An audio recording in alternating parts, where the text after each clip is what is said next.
Good afternoon. At any rate, I am the Game Master. Pleased to make your acquaintance. Before we begin, there is something I must tell you. You see, my job, which is why I believe it best for you to play with the sound on. In fact, I insist on it. However, as you can see, my voice is subtitled, so you can always read along as well.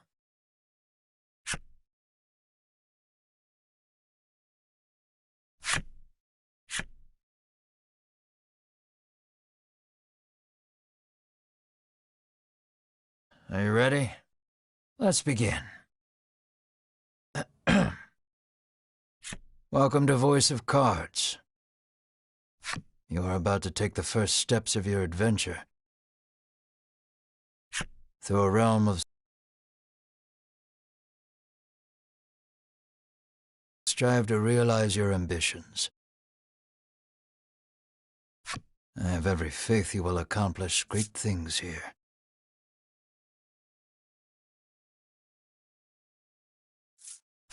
I am merely a witness to your exploits. Now then, your departure draws nigh. May your journey be a safe one.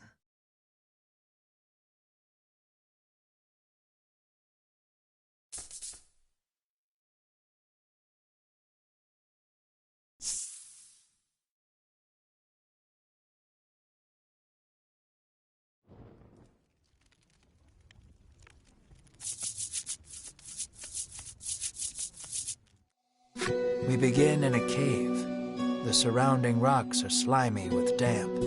It feels as if some foul creature could leap out from the shadows at any moment.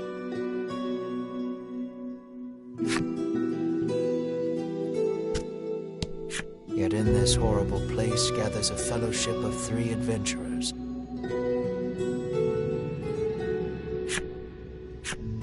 One is a young woman. You can tell just by looking at her, she enjoyed a good upbringing.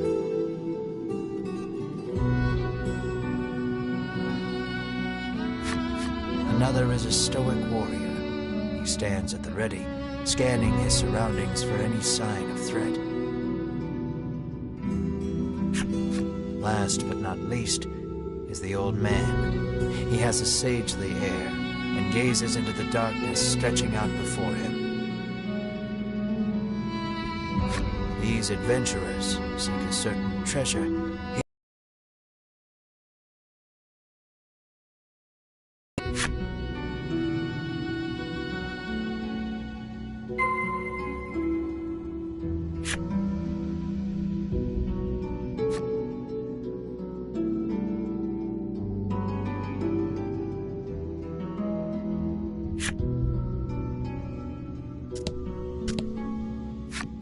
An iron door towers before you.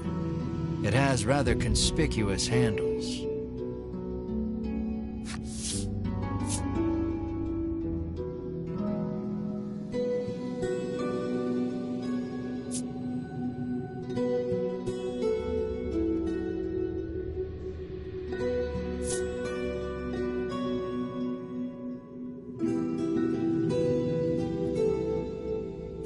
The stoic man takes hold of the handles and pulls as hard as he can, but the door doesn't so much as budge.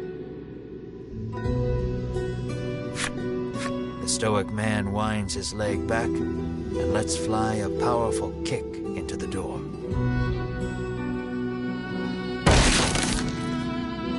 As his foot connects, the door trundles to the side. So it was one of those sliding contraptions.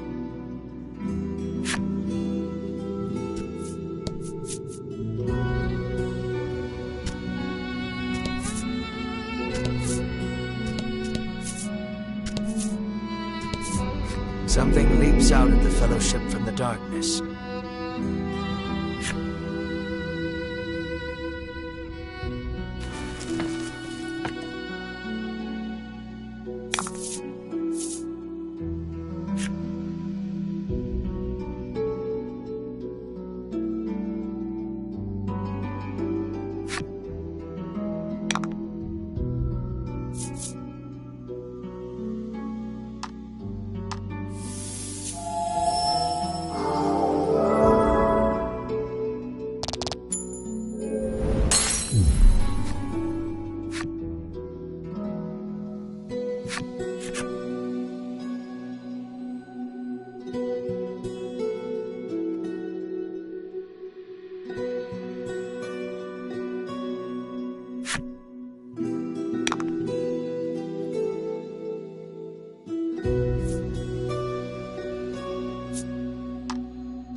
these adventurers have seen their fair share of battle and defeat their attackers with ease.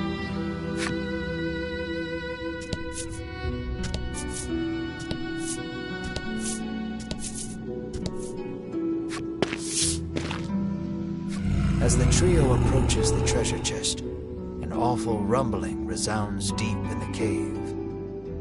"You shall not have it," a voice growls. Before the wary trio appear creatures the likes of which they've never seen.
There is treasure inside, no doubt about it, but it's locked tight.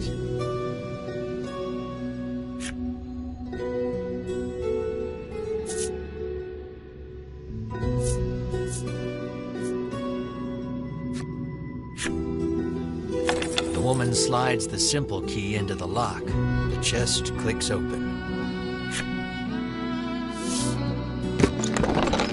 Inside is what appears for all the world to be an ordinary medicine bottle. "At last we've retrieved the royal treasure," the old man says. The woman and warrior exchange a nod.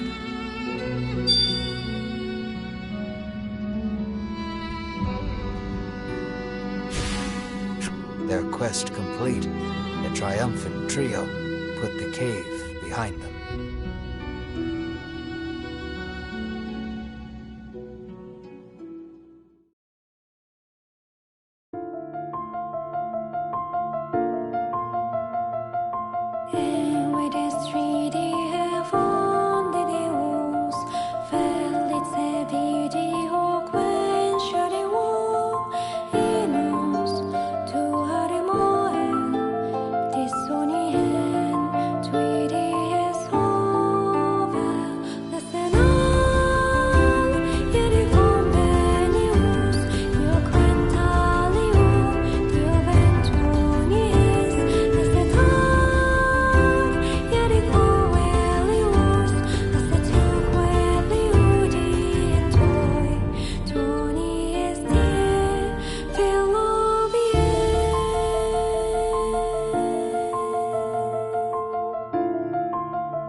This is Castle Advent. Queen Nilla reigns over the kingdom from within its walls.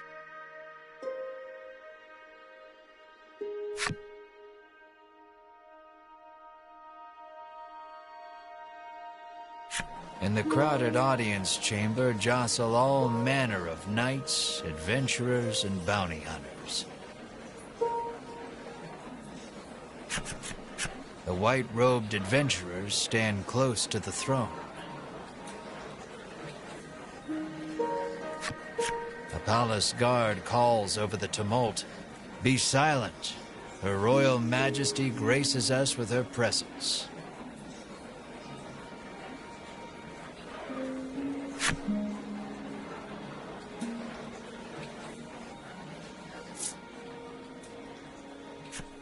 The cacophony ceases the moment Queen Nilla enters the chamber. Seated upon the throne, the queen faces the crowd, her lips part. "Thank you all for heeding my call to slay the dragon. Whatever it takes to defeat this reawakened evil, I ask that you do it.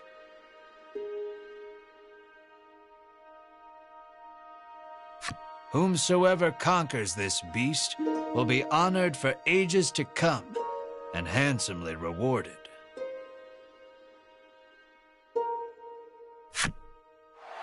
At that, the gathered crowd cheers loud enough to shake the castle's very foundations. "Leave the dragon to us, Your Majesty," say the white-robed adventurers, as if the beast's demise at their hands is assured. "Indeed, you did well to reclaim the royal treasure," the queen replies. "I thank you, for my stomach becomes most upset without it, so the treasure is a staple of the royal medicine cabinet. It puts my mind at ease to know the Ivory Order offers its aid in slaying the dragon. The trio are disciples of the Ivory Order, a charitable organization beloved the realm over. Indeed, anyone would think this illustrious trio the heroes of our tale. But they'd be wrong.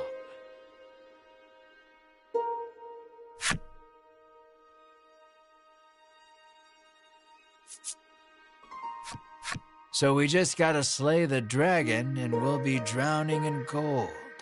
The man trails off, drooling over unknowable fantasies. Beside him, a strange creature lets out a chirping coo. Pay attention, because this is important. There he is, or there you are, I should say, the hero of our tale. A humble bounty hunter, you love little in this realm more than coin. A seemingly tedious fellow who doesn't hesitate to claim the title of hero for yourself. When you heard about the quest to slay the dragon, it was the promise of reward that lured you to the castle. Now then, if you wish to officially register for the hunt, see me so I can get your signature. You wonder why you need to sign anything, but head for the guard anyway.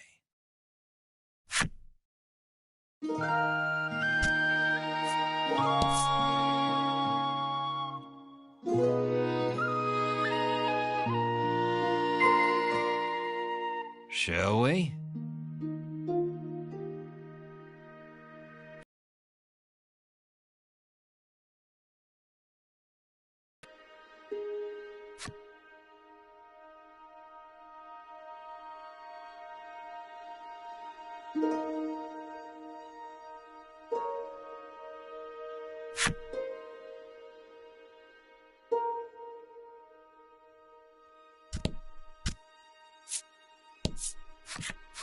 We of the Ivory Order will be the ones to restore peace to the land, brags a white-robed man.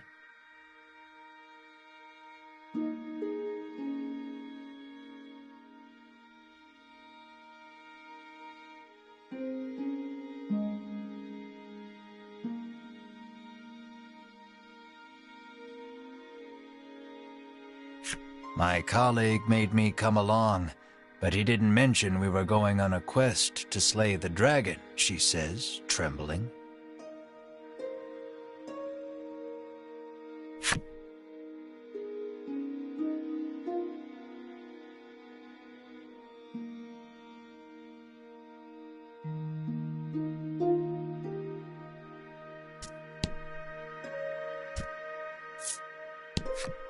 The man takes one look at your companion and shrieks, "Monster!"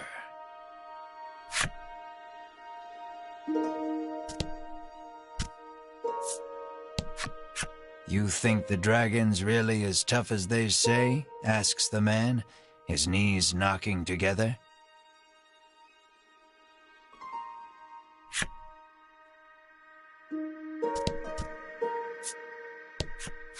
If the heroes of the Ivory Order are hunting the dragon, he's as good as dead, says the man, relief spreading across his face.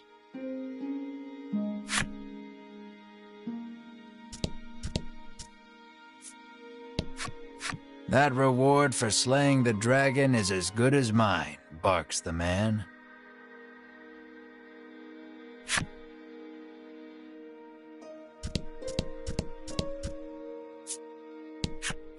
You'll need tough gear if you're going to beat the dragon, the man tells you.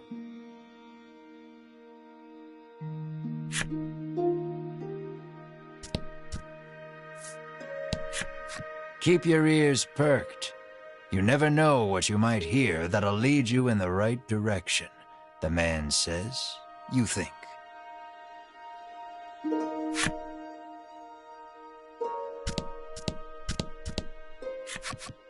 The Ivory Order trio stands before you. They seem not the most approachable of parties, but...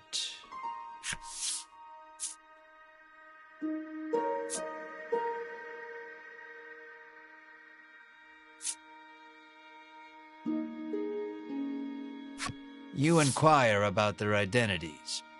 We are disciples of the Ivory Order. It is our duty to aid the realm and its people however we can. The Order's principal focus is developing medicine to distribute to people throughout the world.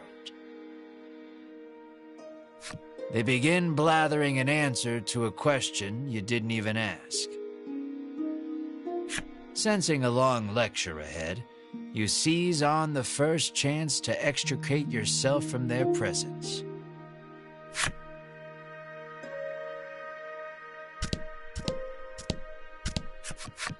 Sign here, says the guard, handing you a pen and paper.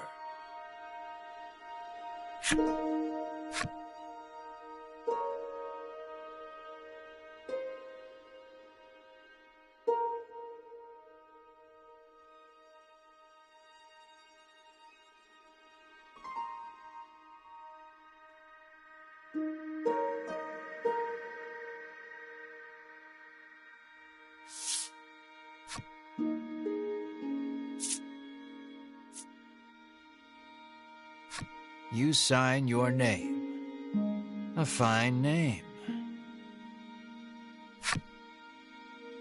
After you've signed, the guard motions to the strange creature beside you. The monster, too.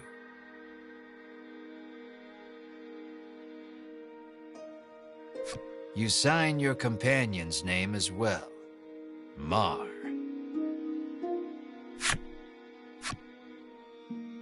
Mar. Your friend and sometimes traveling companion. Though he can't speak the human tongue, he seems to understand it well enough.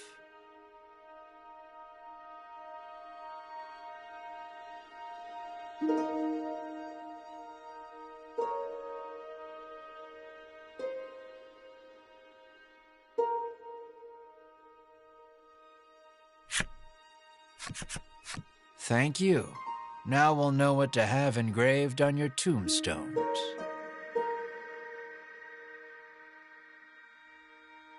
Can't ask the dead what name to mark their grave with, after all, the guard chortles.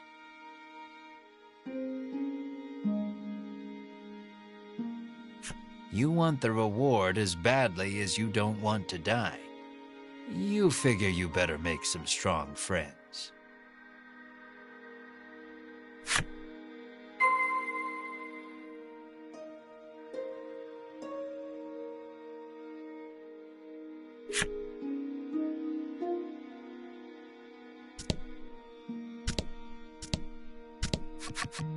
Offer to join forces with the Ivory Order trio?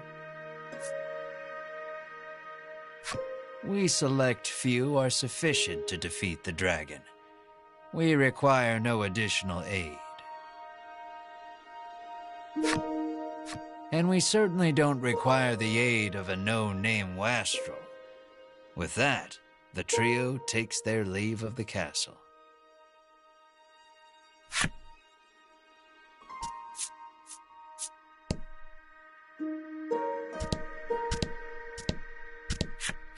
I'll let the Order handle this. Me, I'm heading home.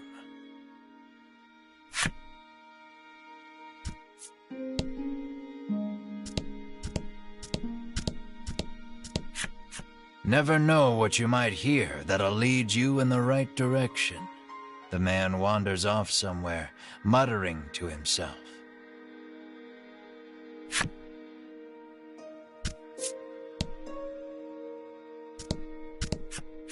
You'll need tough gear, the man says, wandering off.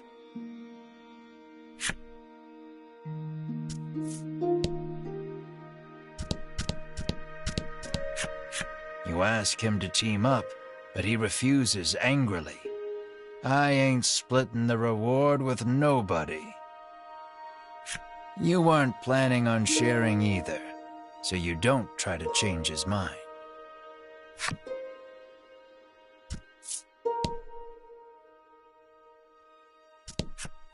Before you even open your mouth to ask him to team up, he cuts you off. Thanks, but no thanks.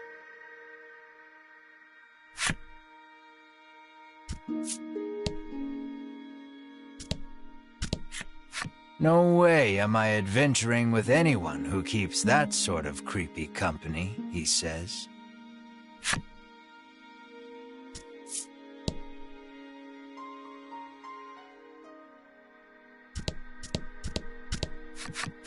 Let us depart. We have a by the wrist and drags her off. You catch a glimpse of the terrified look on her face. And then the two disappear out of the audience chamber.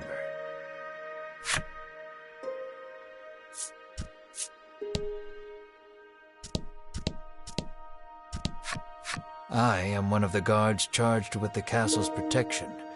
I take not a single step from my post.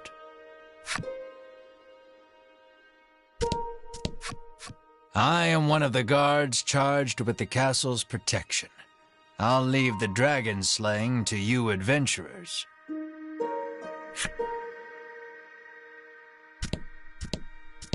You've yet to find any help for your quest. Things don't look that reassuring as they are, but the decision is up to you.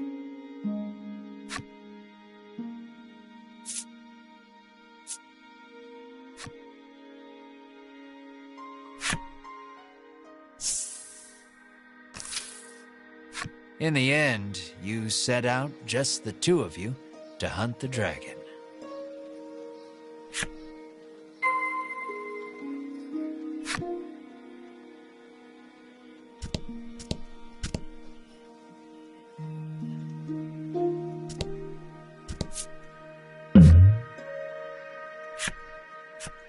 A weapons merchant accosts you in the street, despite your best efforts to mind your own business.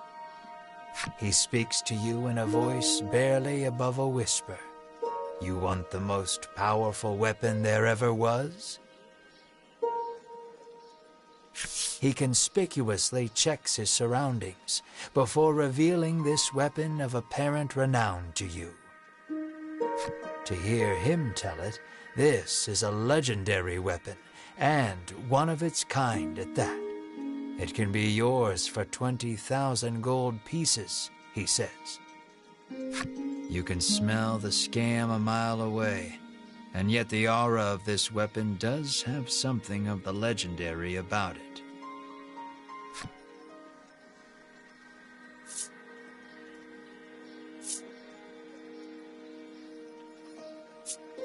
You ask who in their right mind would pay so much for something so clearly fake, stolen, or forged.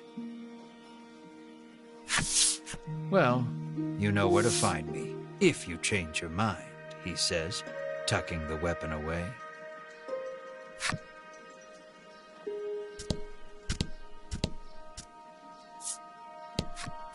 The old man kindly warned you of the dangerous monsters outside of town.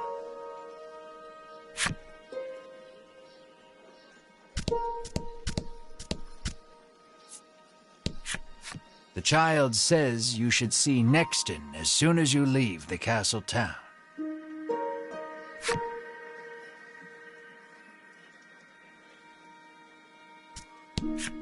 The door is shut tight. You spy a keyhole on it, suggesting the existence of a corresponding key.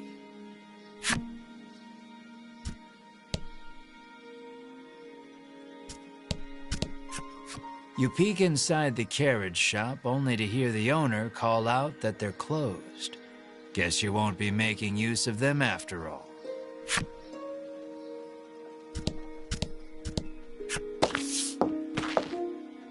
Before you stands a sign calling for people to join the hunt for the dragon. Earlier, you saw the bit about the handsome reward for whoever slays the dragon, and hightailed it to the castle. A woman stares at the sign, transfixed. Her face curls into a scowl as she notices you. "Monster!" the woman cries, and flings magic at Mar. Startled by the spell, Mar grows dizzy.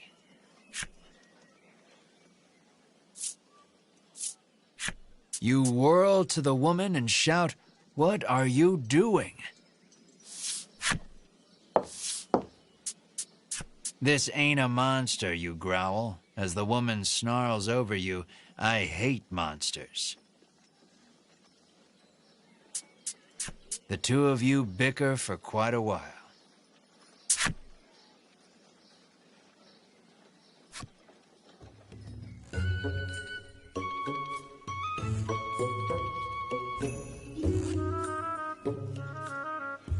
In the end, the woman admits she may have jumped to conclusions, but stubbornly refuses to apologize. Inwardly, you call her unsavory names as your attention shifts to a different topic of conversation. Turns out she really hates the dragon and would love to take him down with her own two hands. But she knows she's no match for him alone, so she's at a loss for what to do. When you tell her you're after the same thing, she squints down her nose at you. "Fine," she says, "I can help you."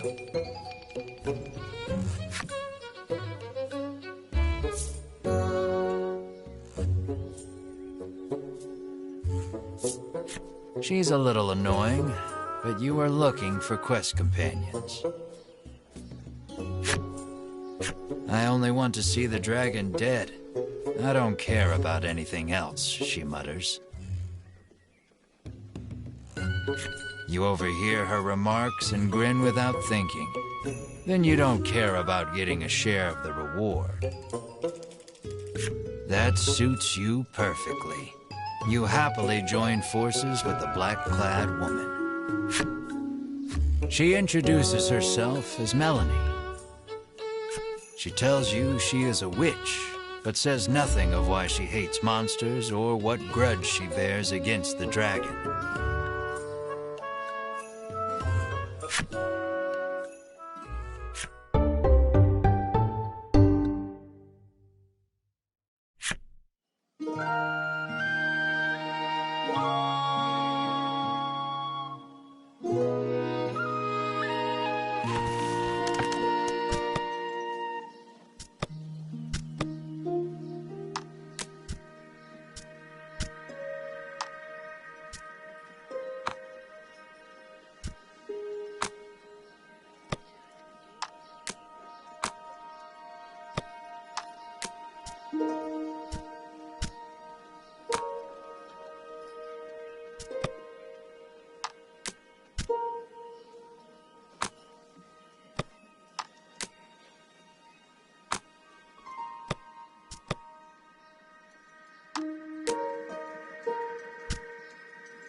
Welcome to Nexton, hails a man.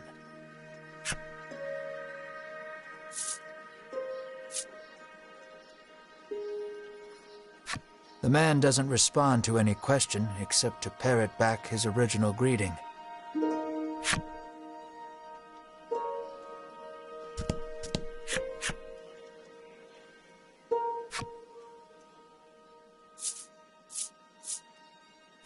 You try asking the man if he knows anything about the dragon. The man's eyes widen. He leans close, cupping his hand to his mouth. "Welcome to Nexton," he whispers in your ear.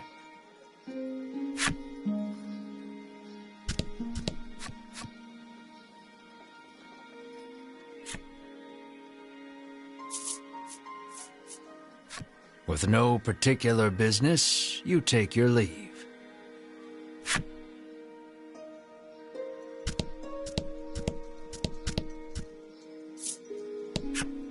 The woman tells you she's so terrified of what might happen if the dragon attacks the town, she hasn't been able to eat.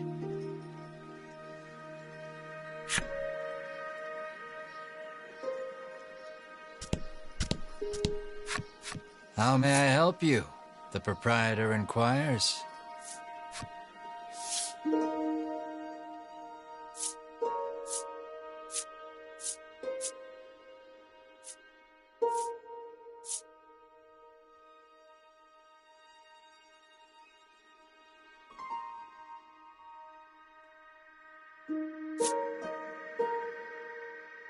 "Will that be all?" the proprietor asks.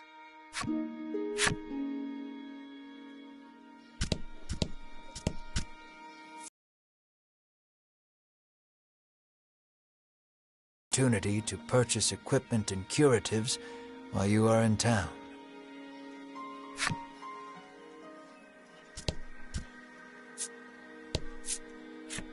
A woman sits hunched over by the side of the road. Upon catching sight of you, she calls out for your aid. She's sprained her ankle and needs you to take her to the nearby apothecary.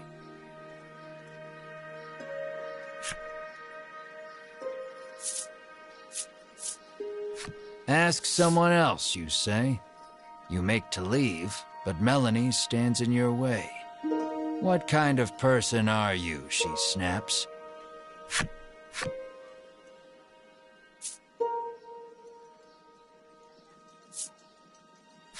We've got the dragon to worry about, you say, like an insensitive jerk.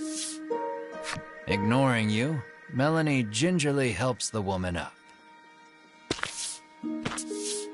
Mar bends so the woman can get on his back, and the two of them head off in search of the apothecary. You watch them walk away for a moment before following, complaining to yourself about what a wasted time this is.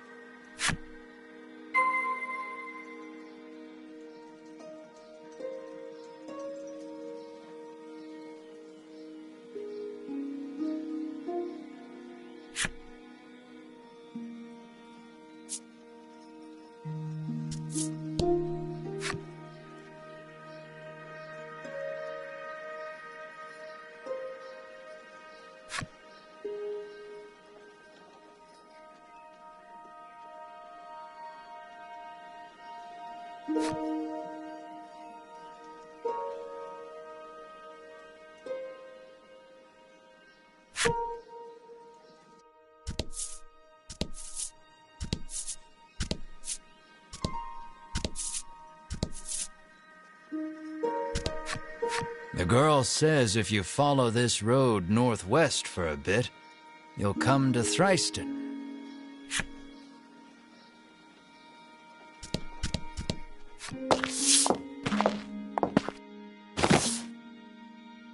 You arrive at the apothecary.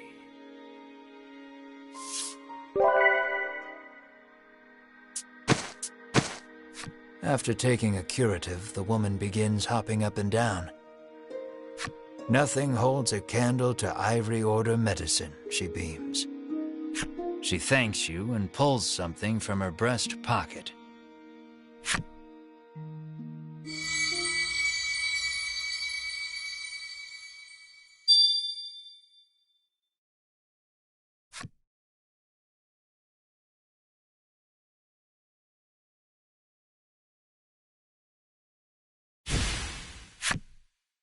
You've helped someone, albeit not quite out of the goodness of your own heart.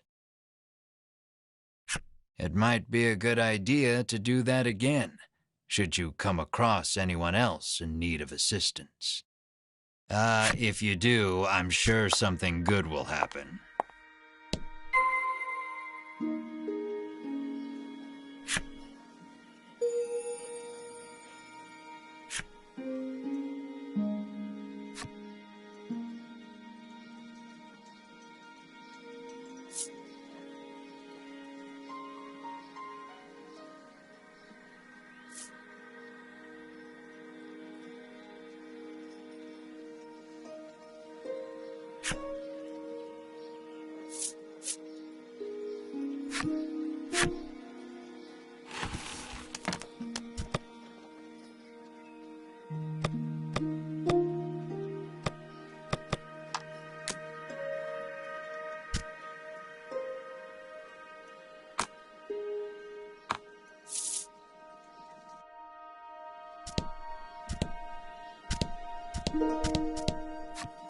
On your way to defeat the dragon, are you?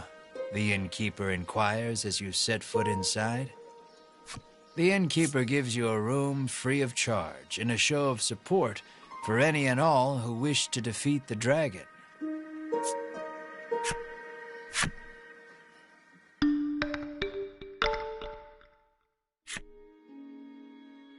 The party leaves the inn feeling rested.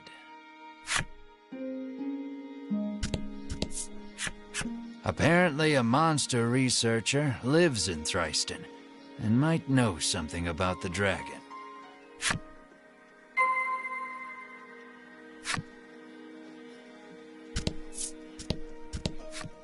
It seems the majority of the world's medicine is made by the Ivory Order.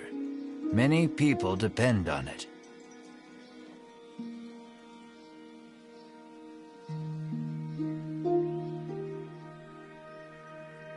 That's probably part of the reason the Order has so many ardent supporters.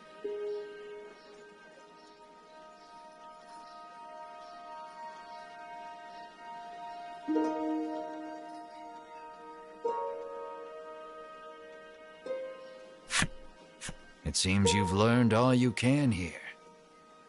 Time to move on.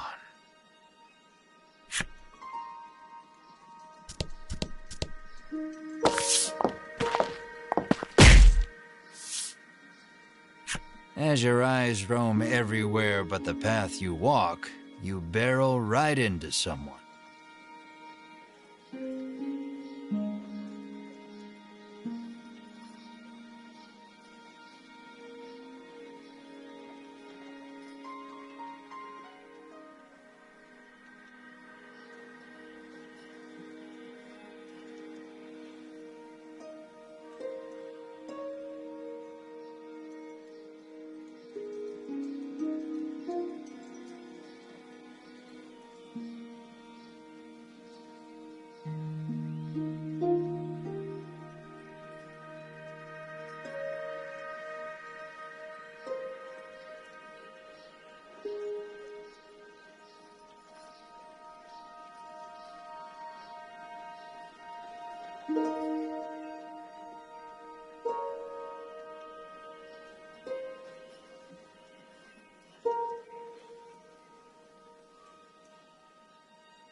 When you turn to see who it is, you see the Ivory Order trio from the castle.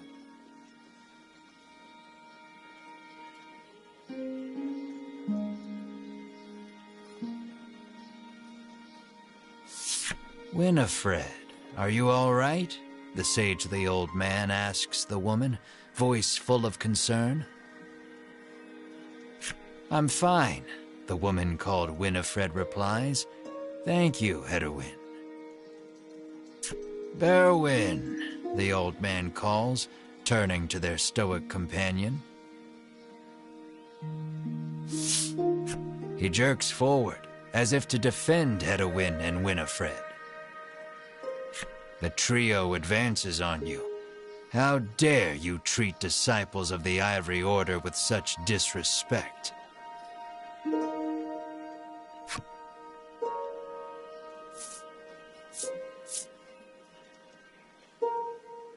They're the ones who ran into you, so if anything, they should be apologizing.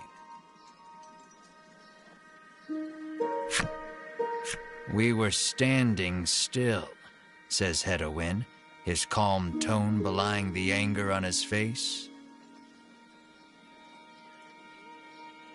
Muttering a half-hearted apology, you try to keep walking.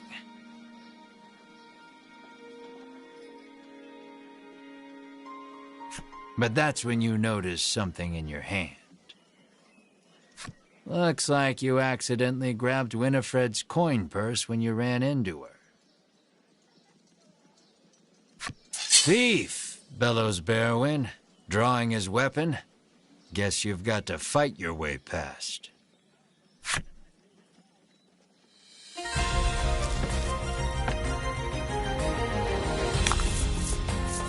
Let's do this.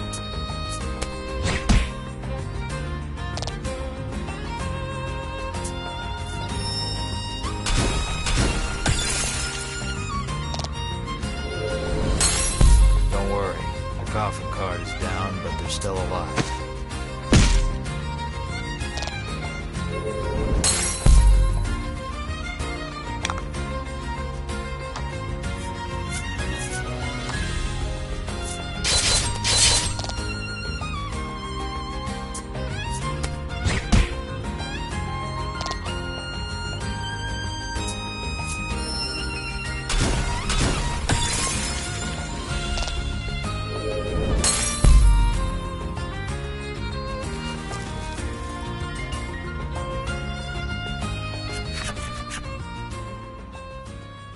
The Ivory Order laid you out flat.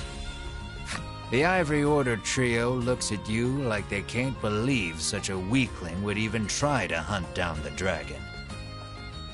Taking pity on your ineptitude, the Ivory Order trio uses their magic to heal your wounds. We mustn't tarry any longer. To the monster researcher of Thriston with us, Hedwyn urges his companions and the trio depart.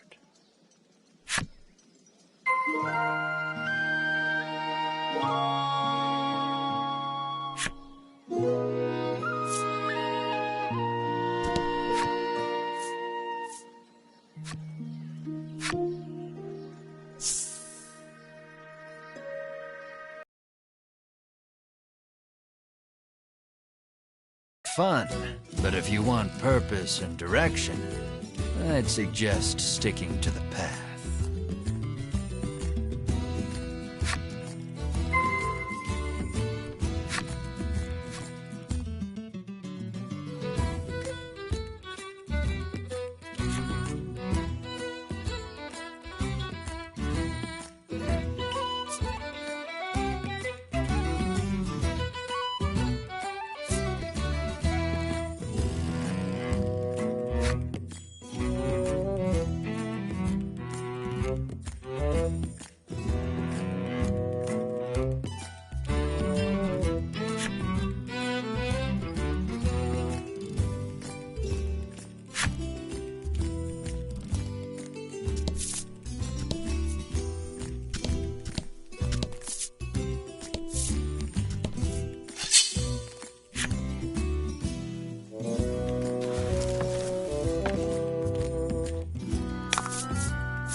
Lying in the grass, you find an old telescope.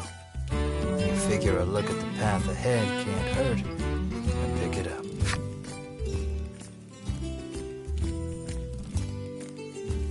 Peering through the lens, you see something in the distance, but you can't tell exactly what. All you know is there's something up ahead. You should be able to tell for certain what it is if you get closer.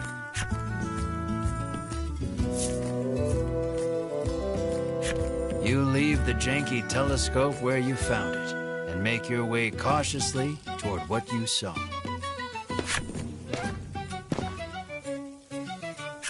Phew. Looks like it was only an old woman.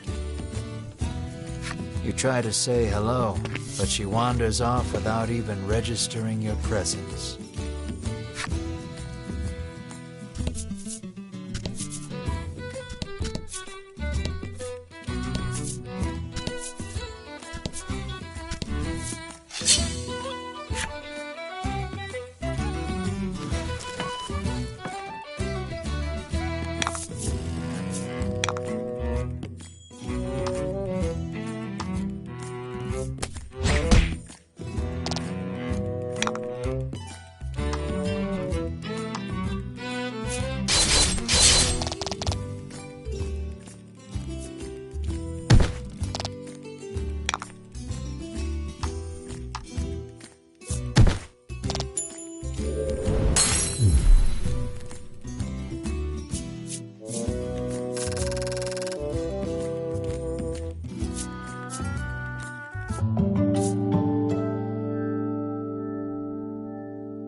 Nice work.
You can't walk on water.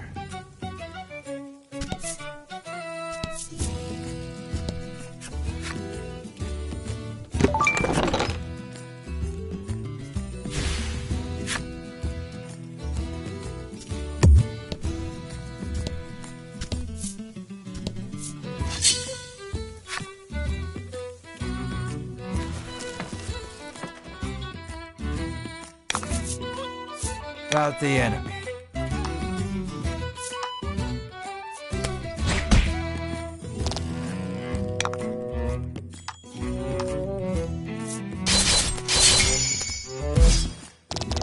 Excellent.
About the enemy.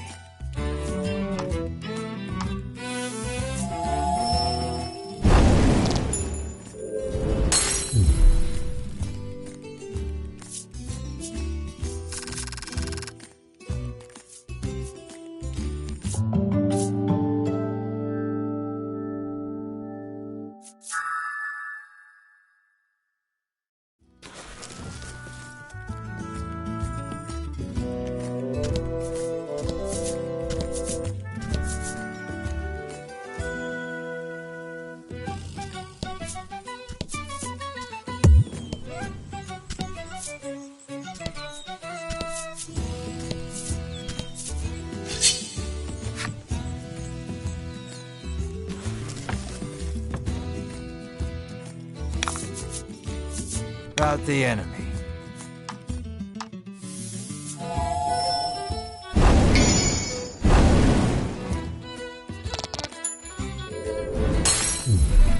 Nice work.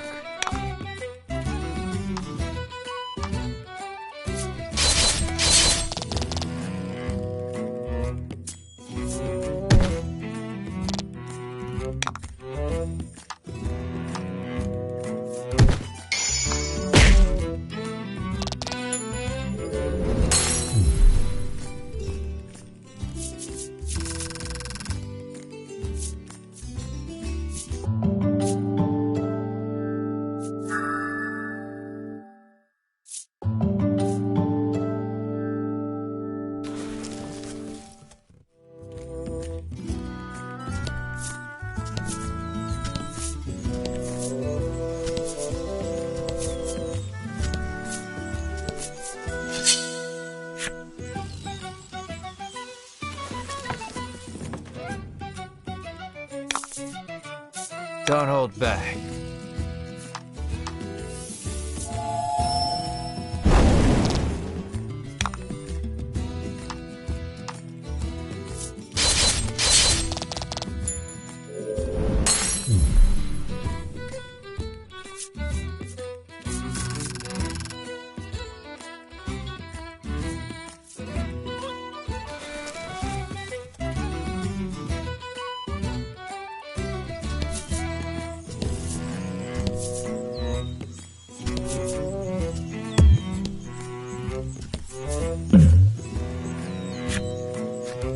You journey onward, only to see a suspicious-looking elder appear before you, a bottle of medicine dangling from his waist. He proclaims himself a man of medicine who has discovered a revolutionary new curative. There's no harm in trying it, he boldly claims. Well,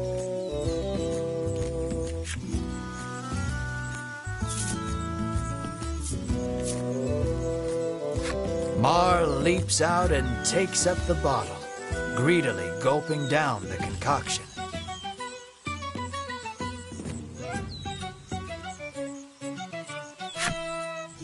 Within moments, a mighty rumble issues forth from Mar's gut.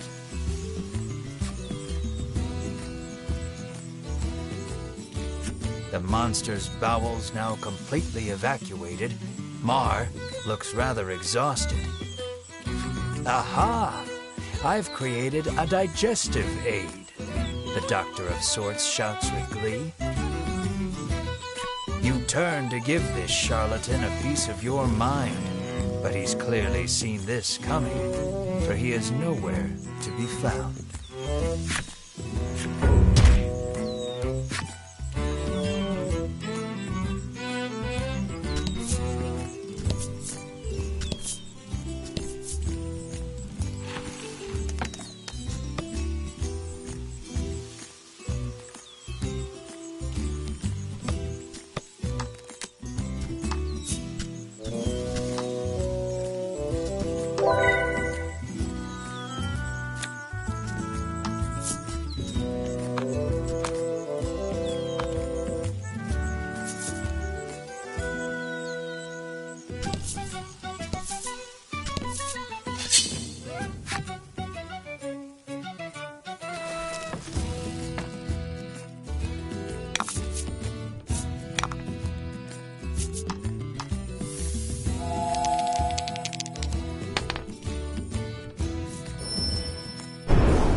You did great.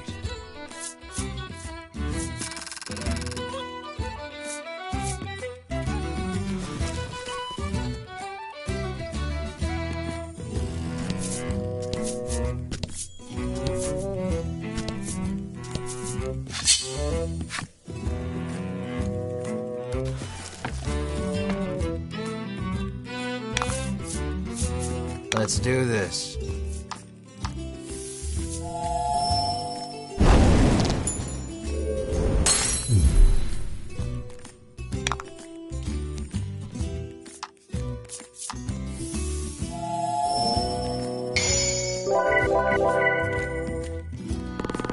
Oh?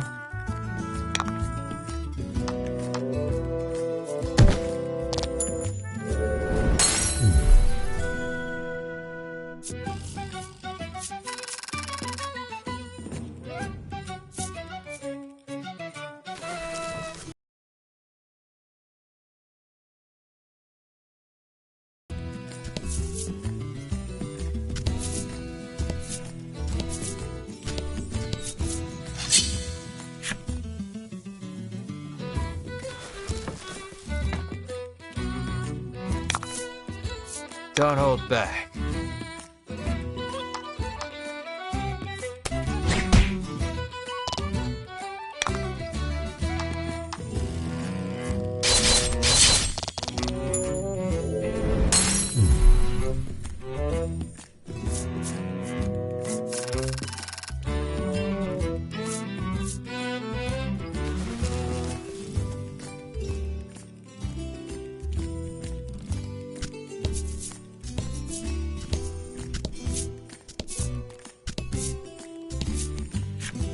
You kick a rock down the road, muttering about what jerks those three from the Ivory Order are.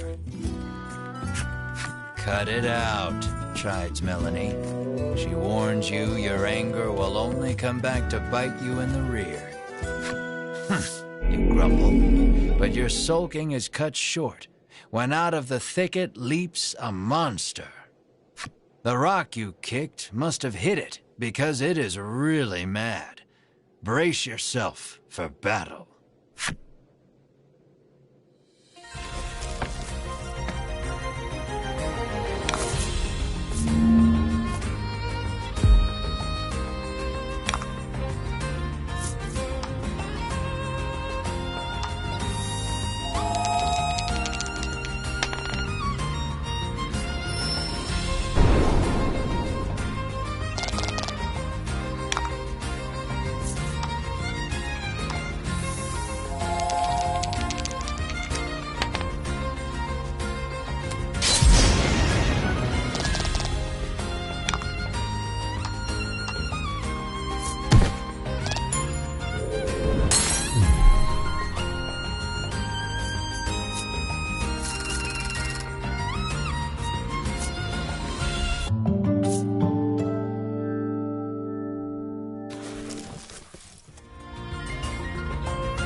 Looks like some monsters prowling about. You channel the inner champion of justice you never knew you had, and decide to throw down with the monsters.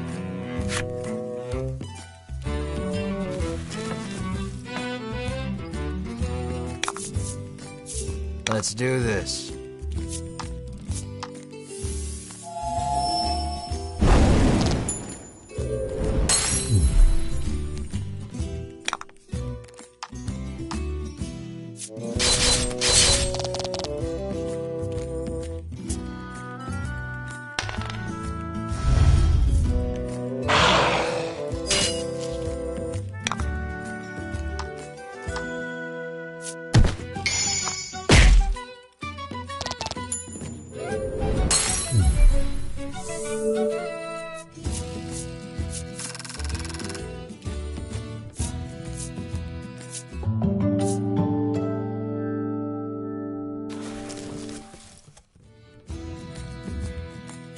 You sheathe your sword with a braggartly flourish, flashing a smug grin at your friend, but no one's looking at you except for Melanie.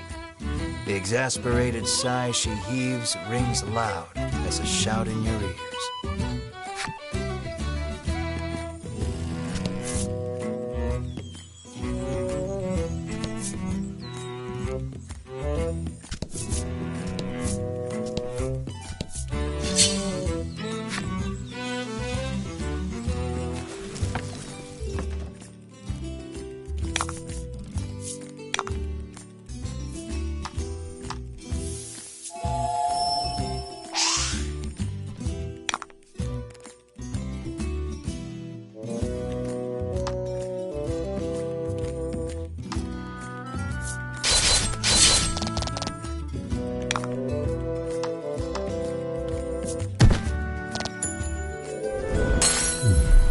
You did great.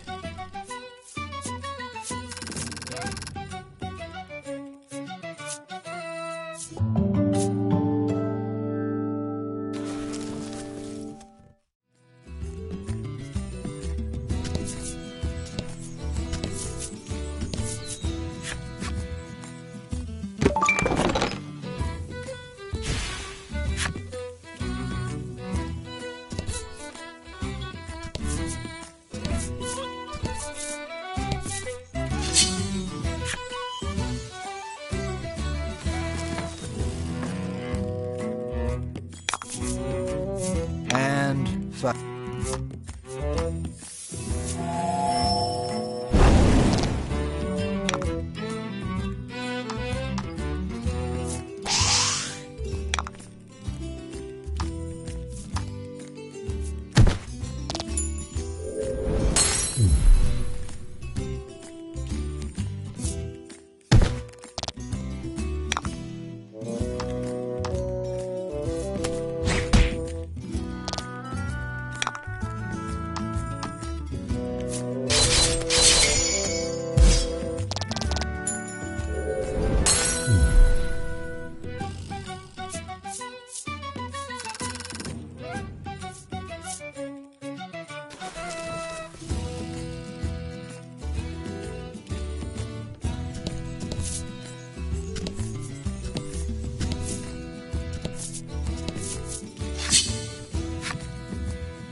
And fight.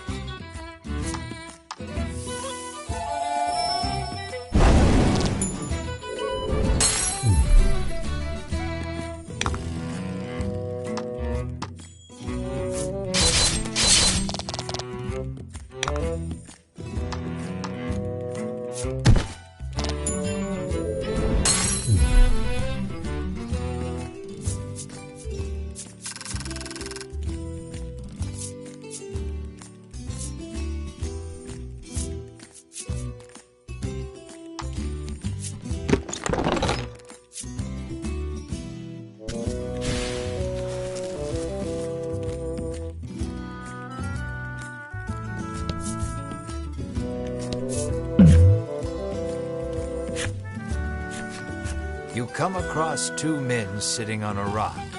They take note. You listen in and deduce that they are a pair of thieves.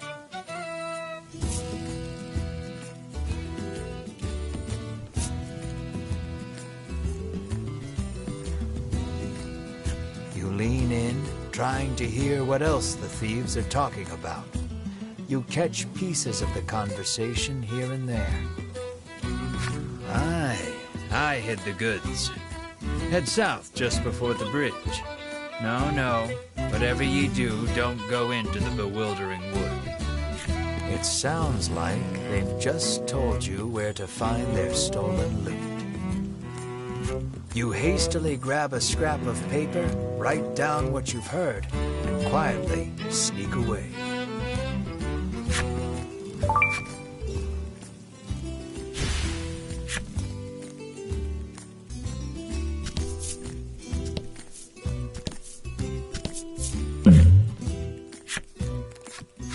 Gradually become aware of a voice calling out to your party.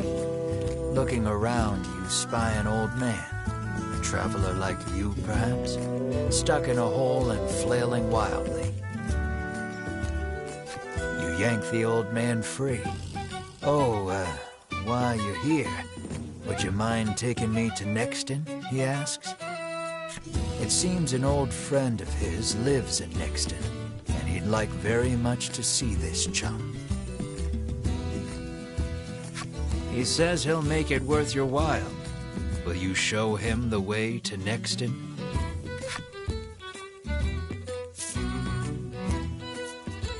You ask the old man about himself. It turns out he belongs to a wealthy family. Visions of lavish rewards begin to dance in your head. You offer him safe passage to Nexton.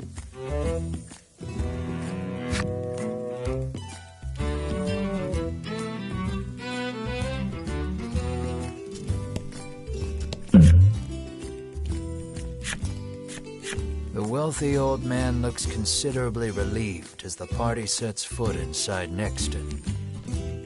He reaches into his pack and hands you a pouch full of gold. This is to be your reward, he says. The next instant, he takes off for the center of town, shouting, "I shall be there soon, my love."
And fight.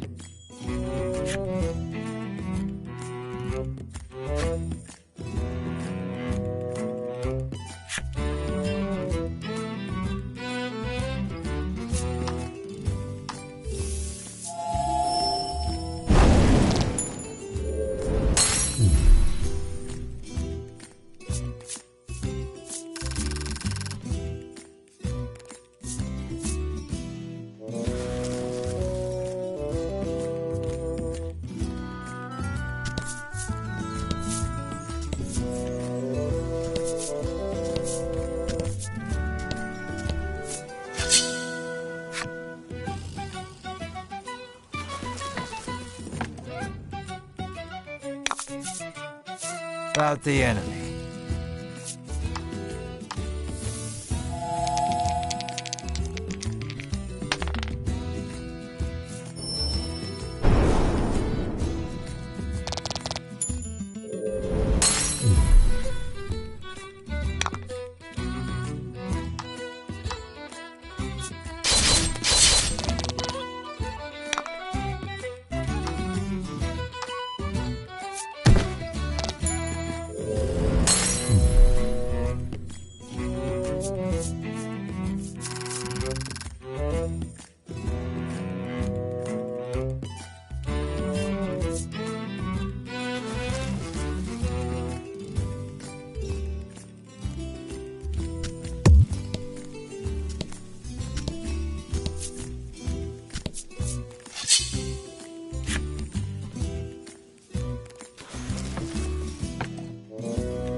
was lucky.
You pick up a scrap of paper dropped by some manner of monster. It has a message scrawled on it in crude lettering.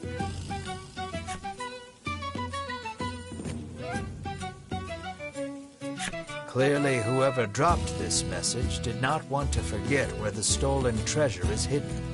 You stash the scrap of paper in your pack and resolve to keep an eye out for the treasure on your travels.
Something's catching the sunlight just so.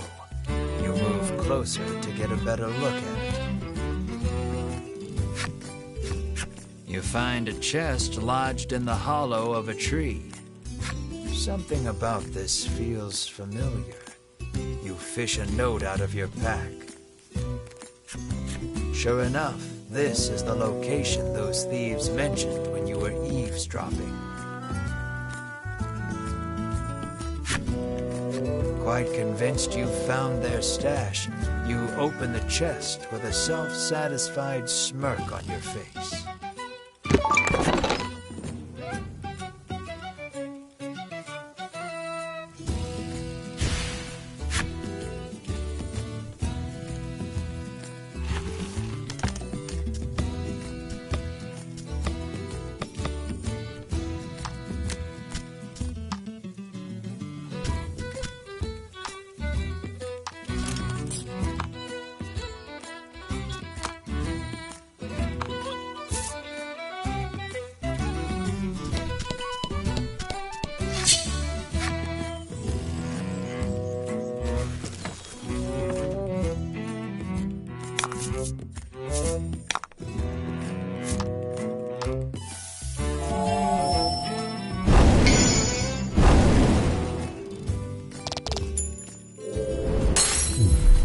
Nice work.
work.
Something comes rocketing down from the mountaintop. There and gone in a flash. What was that? The thing that you saw tumbling down the slope was definitely a person. That's when your keen nose catches the scent of coin on the breeze, and you take off running in the fallen person's direction. The young man tells you he slipped and fell while he was climbing. "Thanks for coming to my rescue," he says, proffering a bottle of medicine in gratitude. Though disappointed he didn't reward you with coin, you figure it's better than nothing and accept the medicine.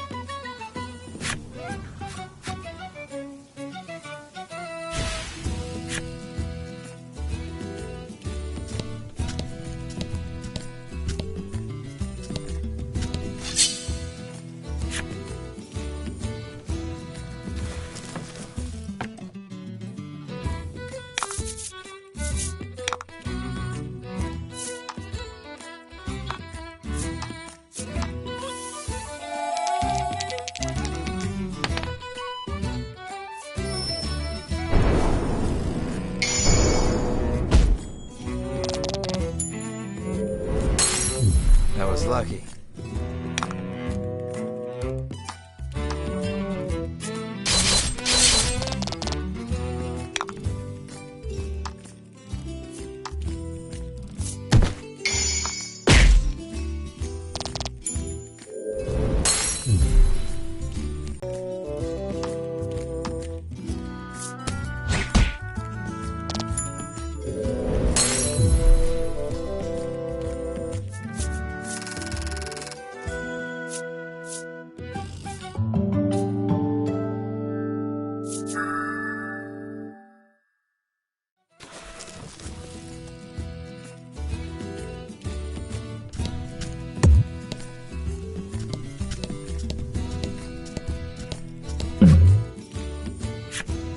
You come across a gaping hole in the ground.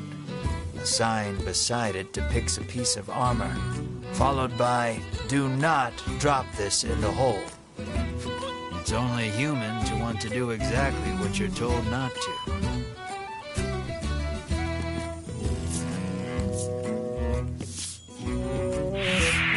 You pretend you never saw the sign and drop the armor into the hole. "Hey!" a voice shouts from within, clearly furious.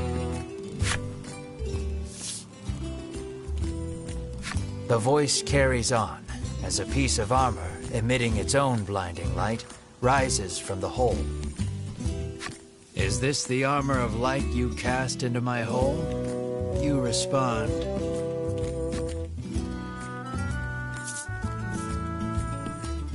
You surmise that lying will do you no good, so you tell the truth. "Then you must be punished," the voice booms, as monsters leap out of the hole.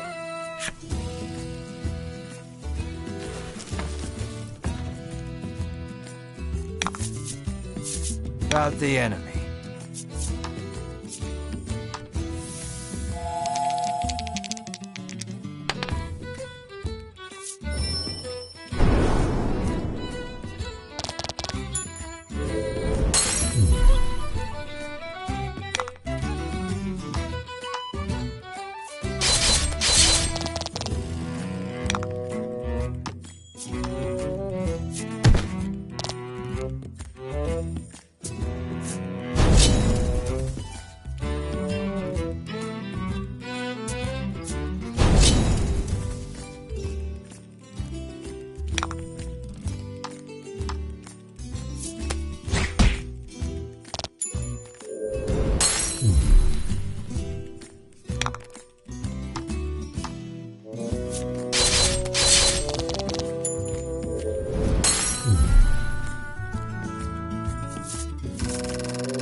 dispatched the monsters, you turn to find the armor you dropped into the hole lying at your feet.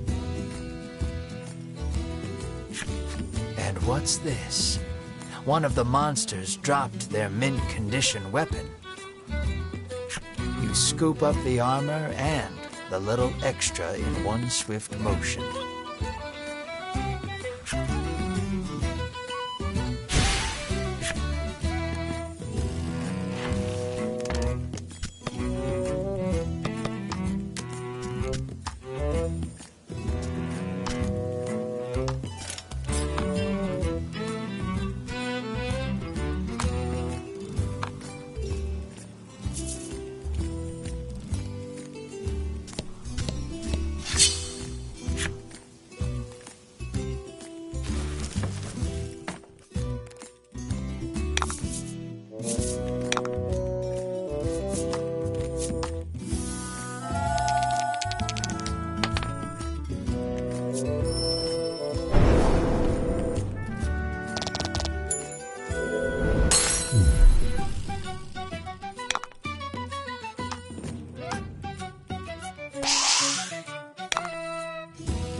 Good work.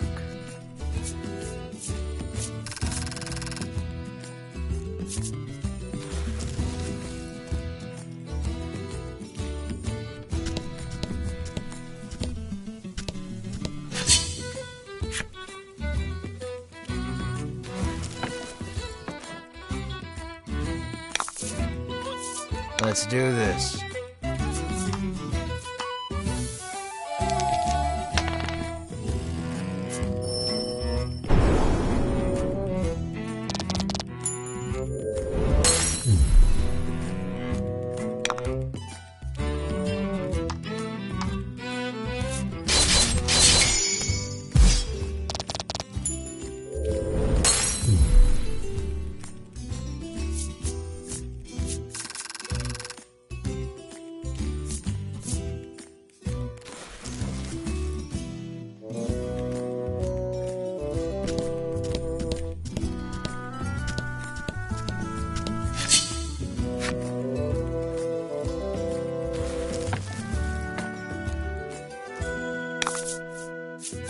And fight.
monster appears to be in pain, seems you may be able to aid it by administering some antidote.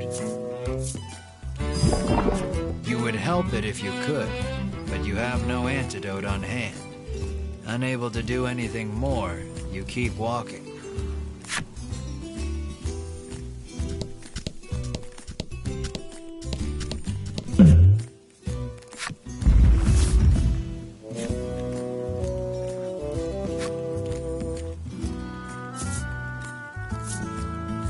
As one, you and your friends draw your weapons to fend off the imminent attack. The old man claps a hand to your shoulder and barks out a laugh.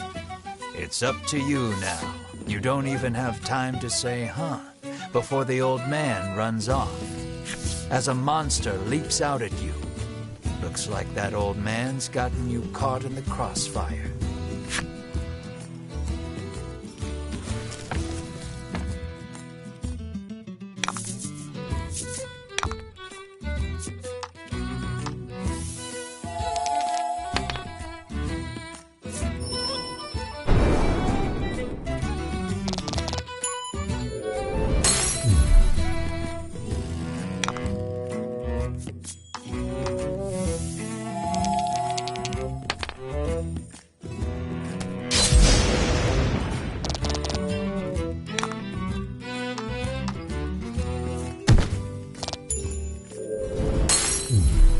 Good work.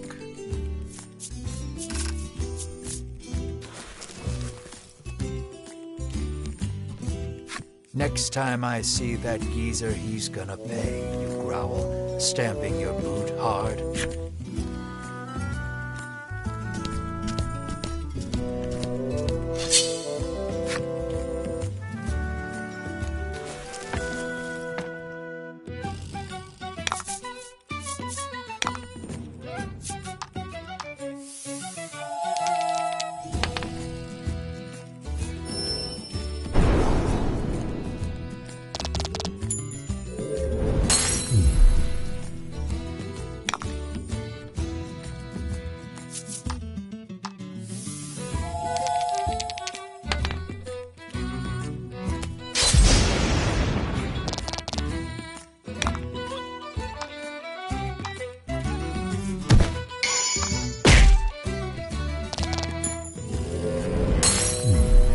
Congrats.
How may I help you? The proprietress inquires.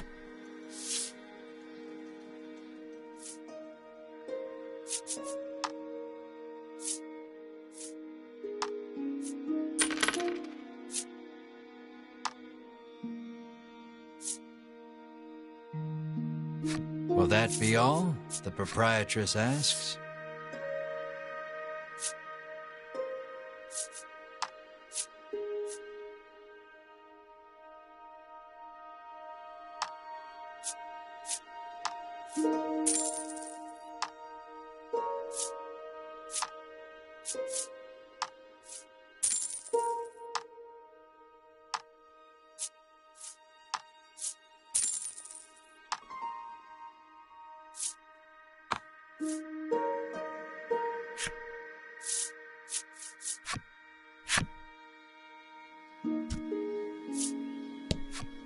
The man says you'll need a torch to explore caves.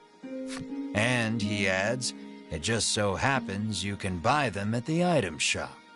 You get the feeling he probably works for said shop.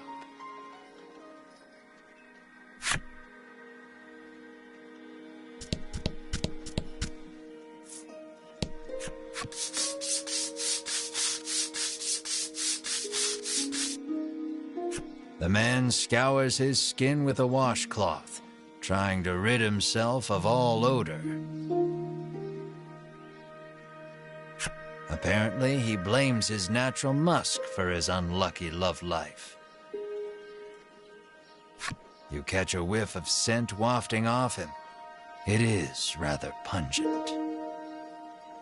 An idea strikes you.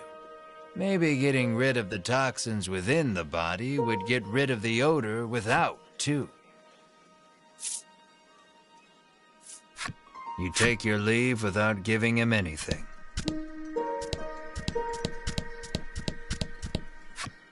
How may I help you? The proprietress inquires.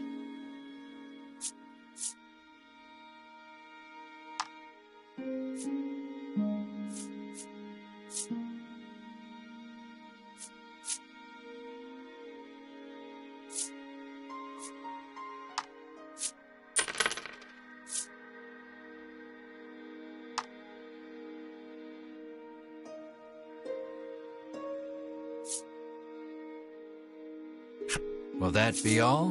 The proprietress asks.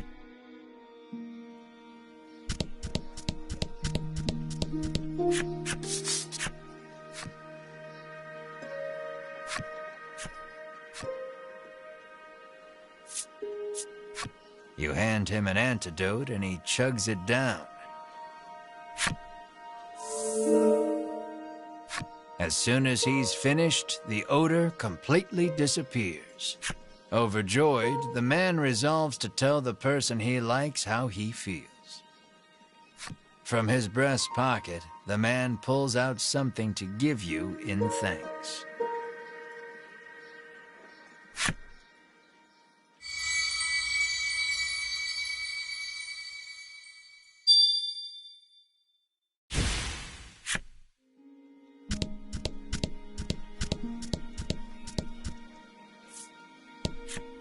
It seems the sound of a flute could once often be heard coming from the doctor's house.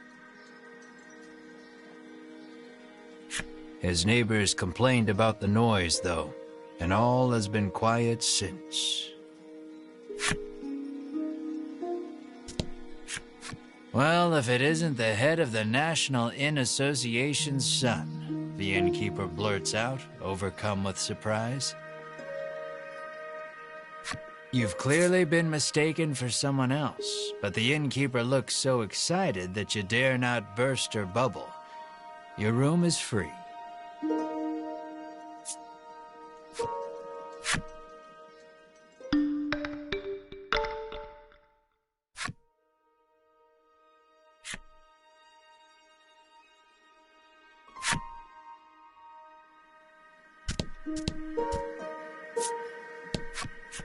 Apparently, monsters have been mugging people along this stretch of road lately.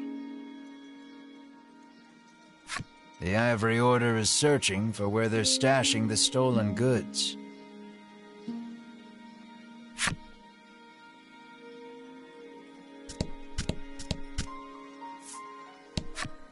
The woman, who fashions herself a missionary of love, haughtily cries she's too beautiful and popular for her own good.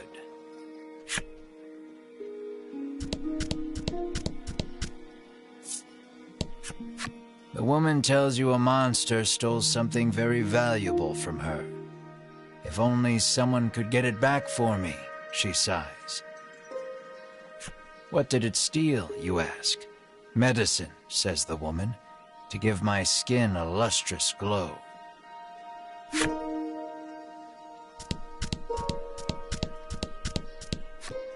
This is the game parlor. Come play cards, the boy at reception calls.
Not bad. The boy praises you, proffering a gift in commemoration of your win.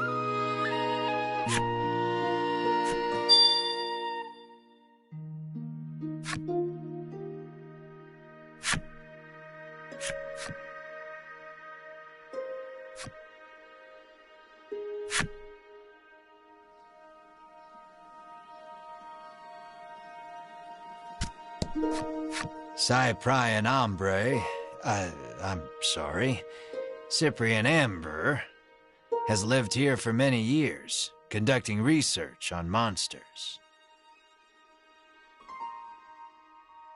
All the townsfolk affectionately call him Cypri.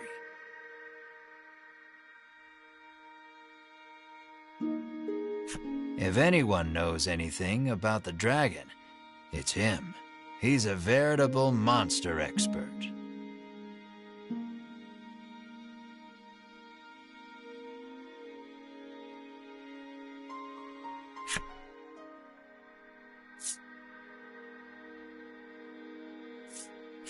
You ask Cypri if he knows anything about the dragon.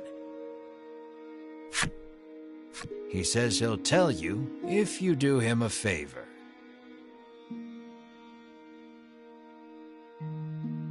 The monsters stole a precious treasure from him.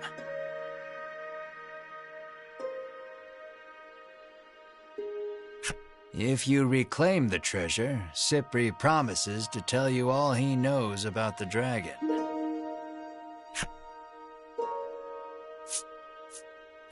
It seems the treasure-thieving monster makes its hideout in the Western Cave. That's where you'll want to head.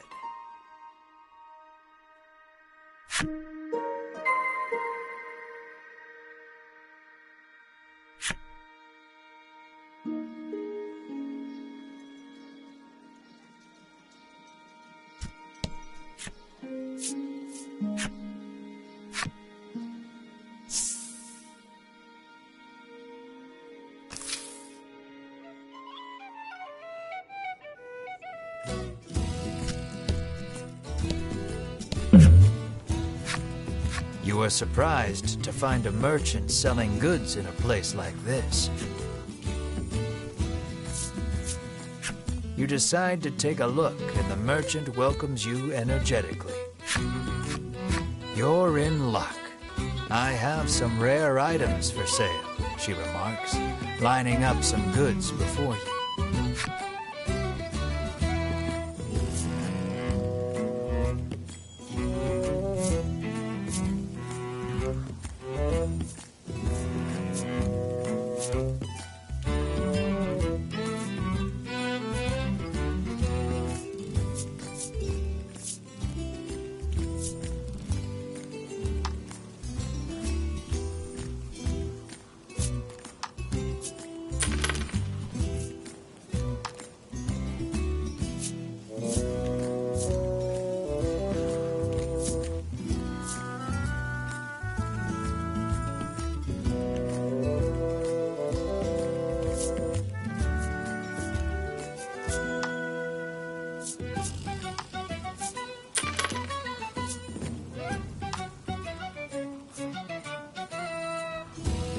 She begins closing her shop, saying she needs to stock up on wares again.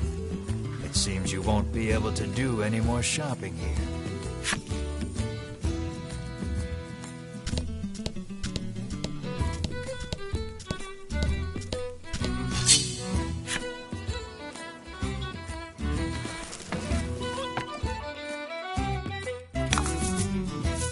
About the enemy.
Your friends insist it was probably just a rock, but you're convinced it was a monster, and you can prove it. The rock adroitly avoids crashing into anything as it falls. Only monsters can move like that. Your friends breathe a sigh of relief as the monster hurtles ever farther away.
Let's do this.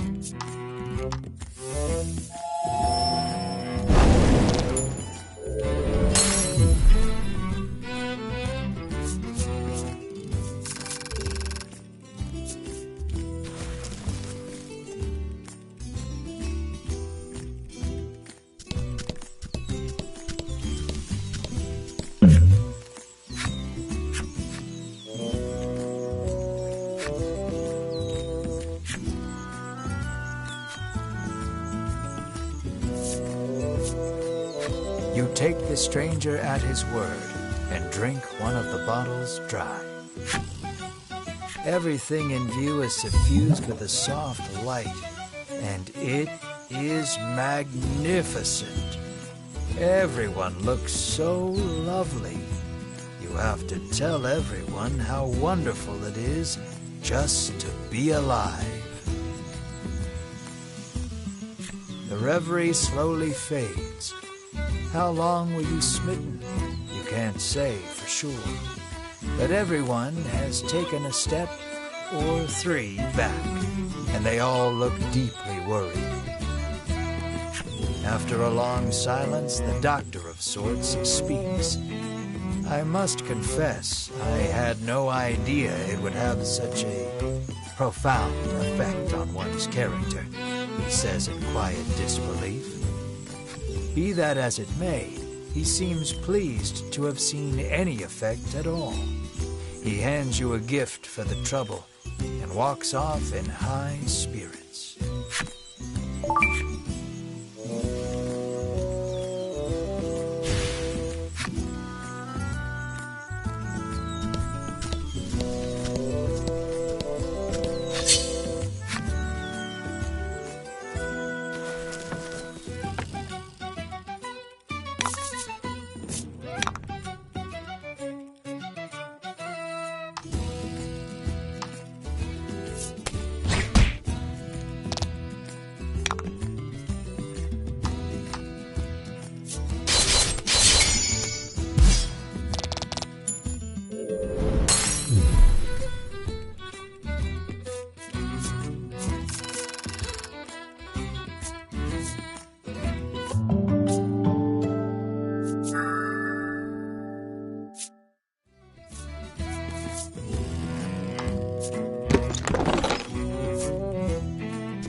You're overcome with a sense of deja vu. That's right.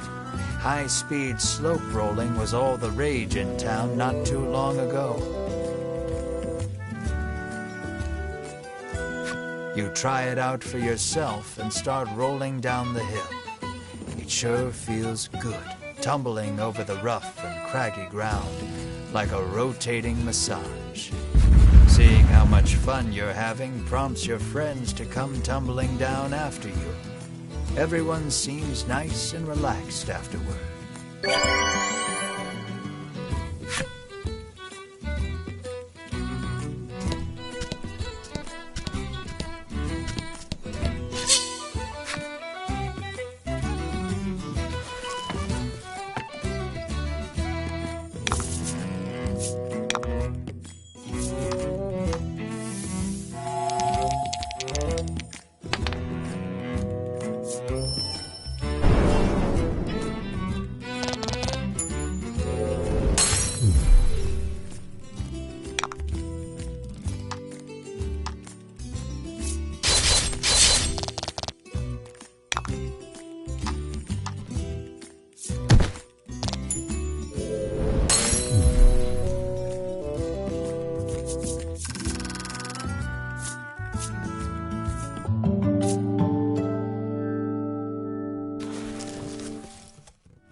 Nice work.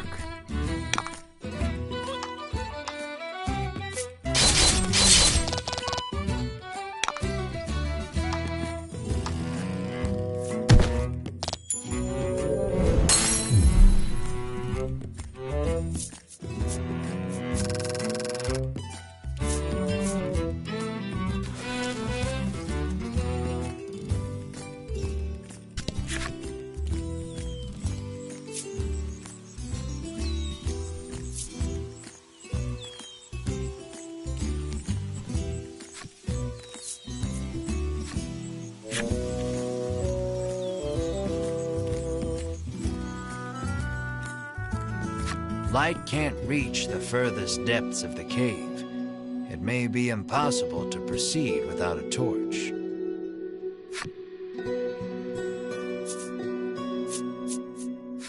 You light the torch. It'll be much easier to explore now with your surroundings better illuminated.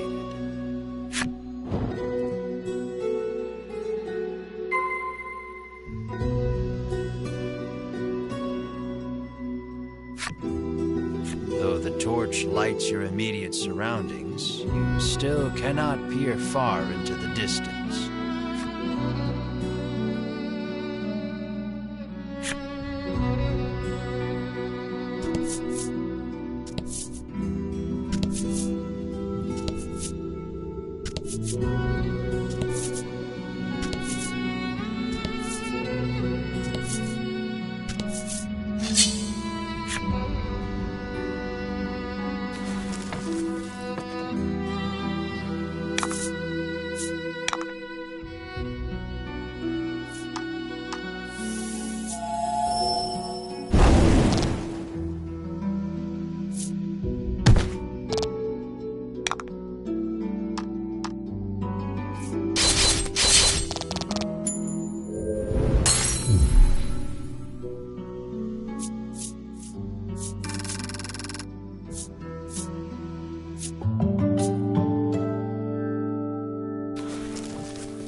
The ground tinkles beneath your feet. You look down to find it is littered with empty medicine bottles. Has someone been on a bit of a binge? A message is carved into the ground. Never forget. A bitter final missive from an adventurer done in by monsters, perhaps.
Don't hold back.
You did great.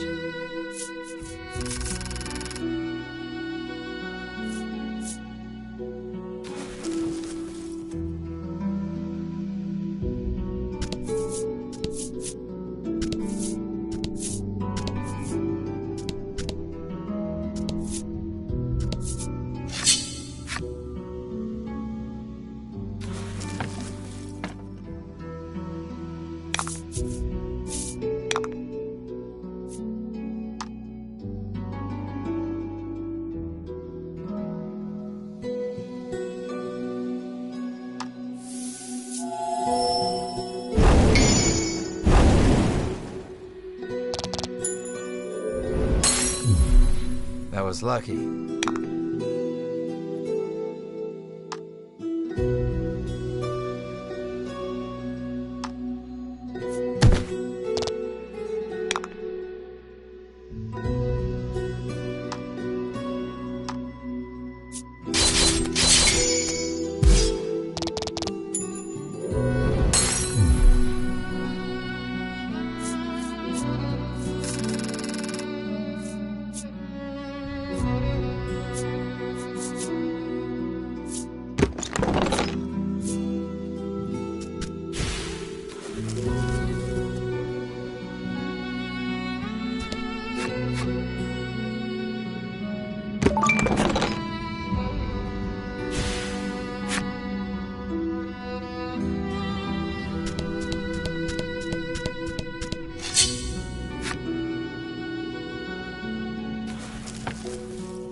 And fight.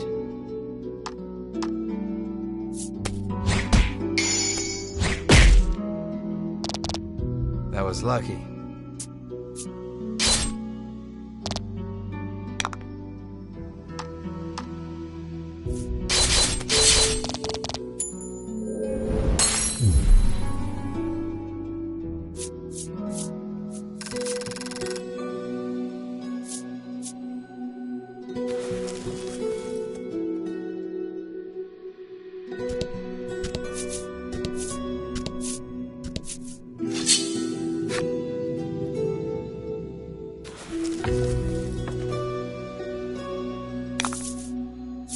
And fight.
About the enemy.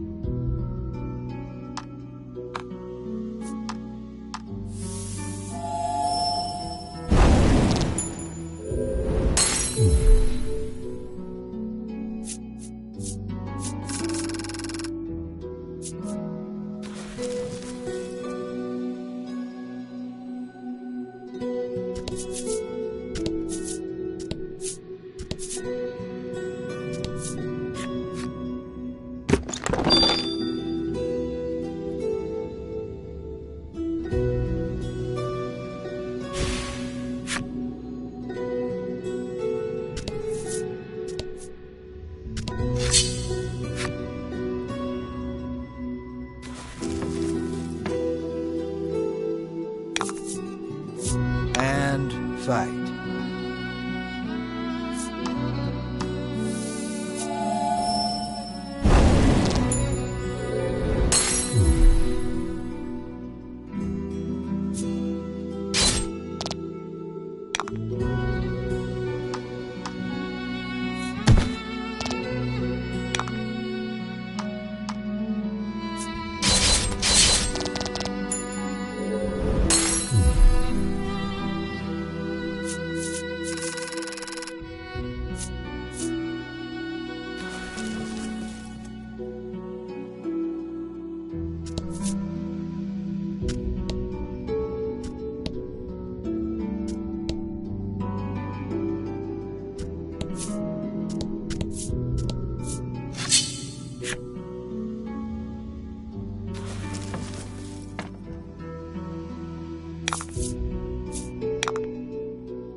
About the enemy.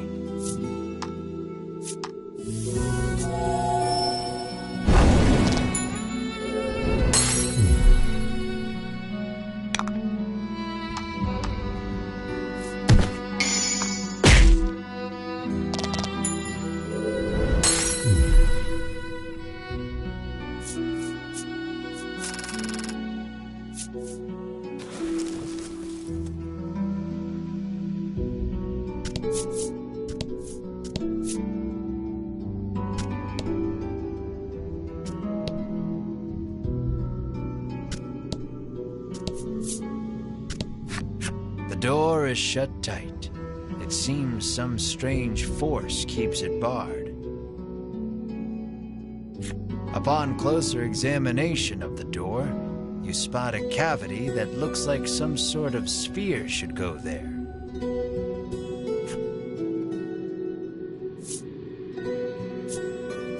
You put the magic sphere into the cavity, and the door opens.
ferret trail leads you deeper into the cave. Was the walking wounded a monster or a human?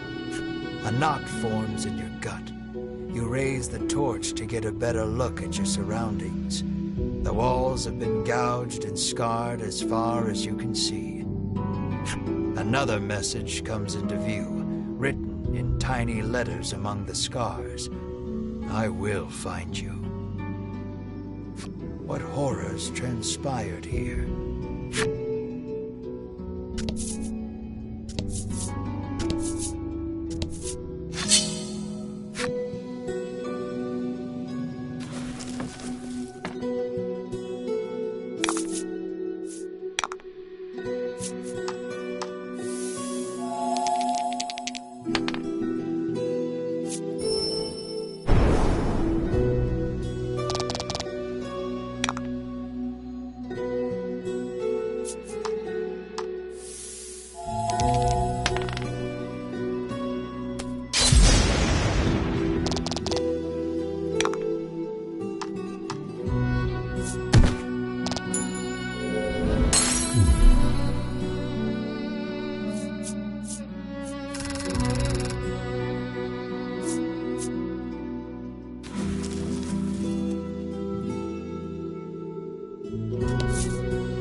Press on, deeper into the cave. Light floods into the chamber, illuminating a scene so startling you nearly drop the torch altogether.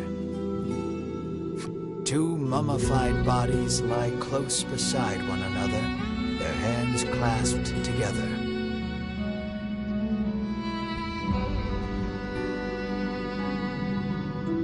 Beside them, a message written in blood. We leave together.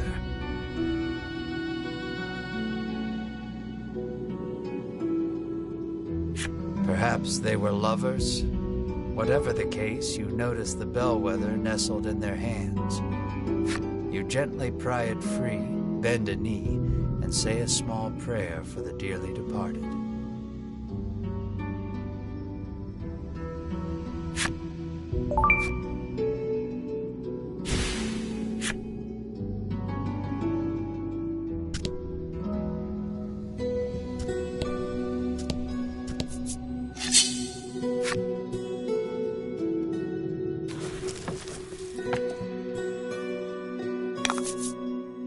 Don't hold back.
Let's do this.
Nice work.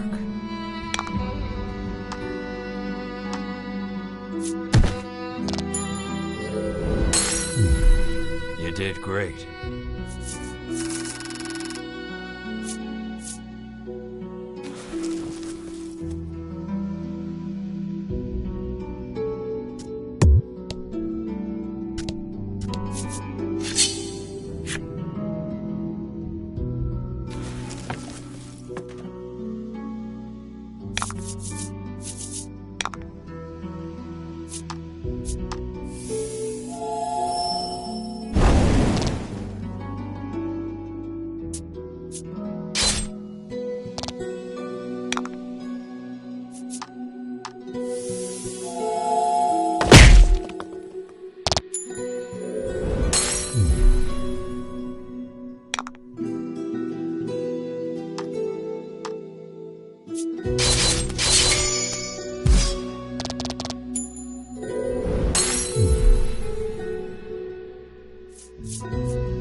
Let's do this.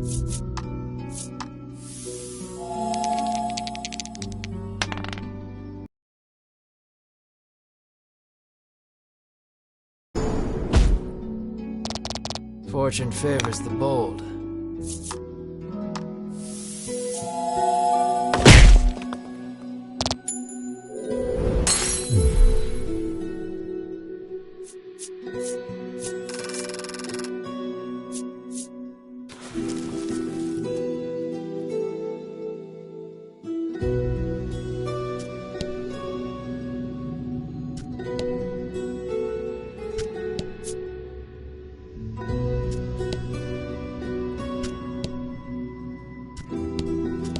You make to open the chest, but an ominous voice echoes around you. I will not relinquish my hoard. The next instant, something leaps at you out from the darkness.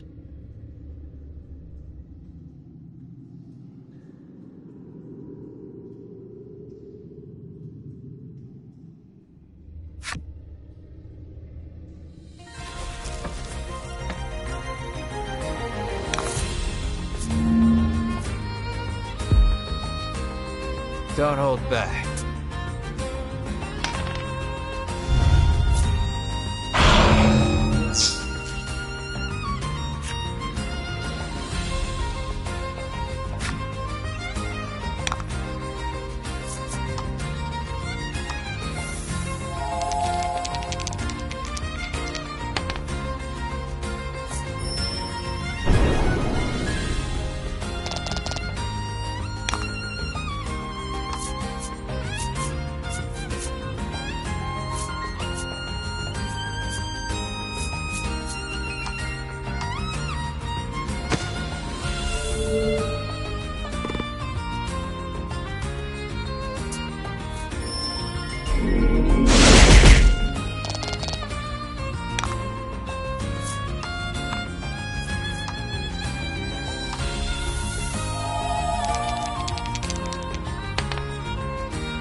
Nice work.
The monster defeated, you turn toward the treasure chest.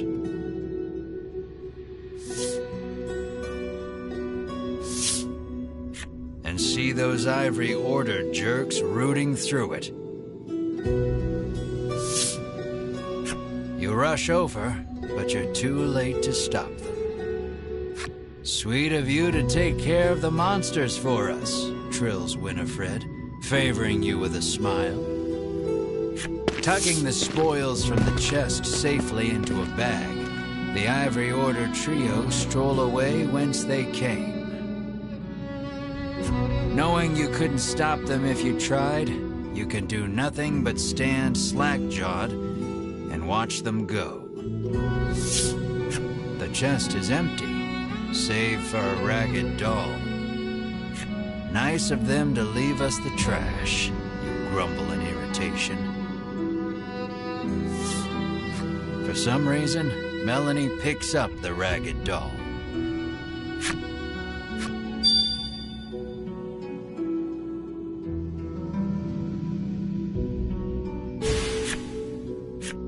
Your shoulders slump.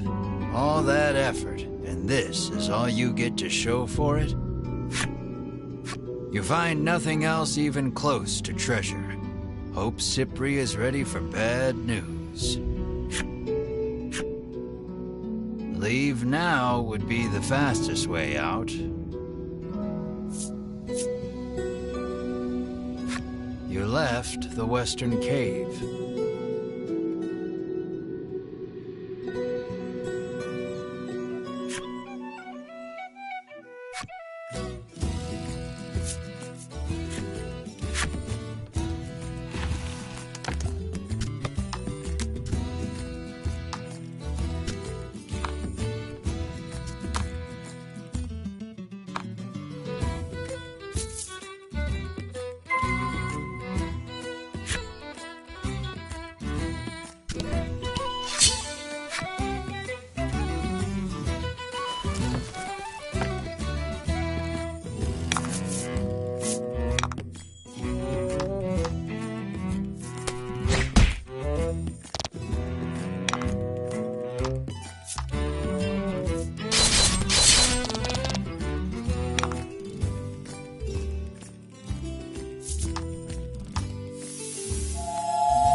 Excellent.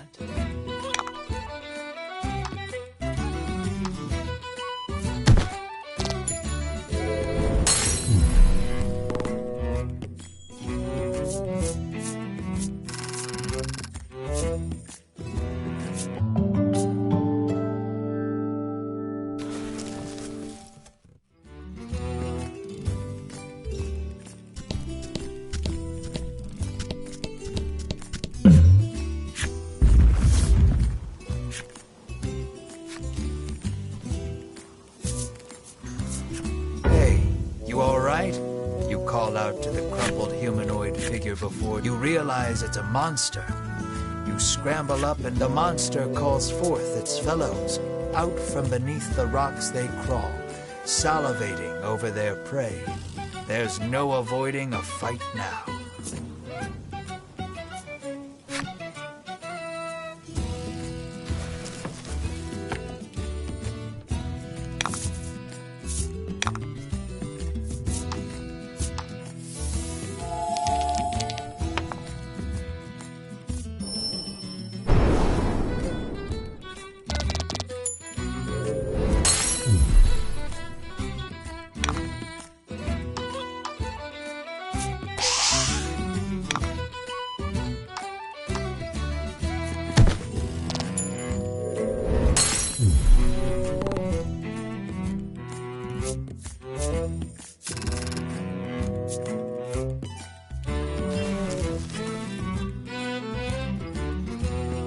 I thought it was a person, you try to explain, rushing to catch up with your friends.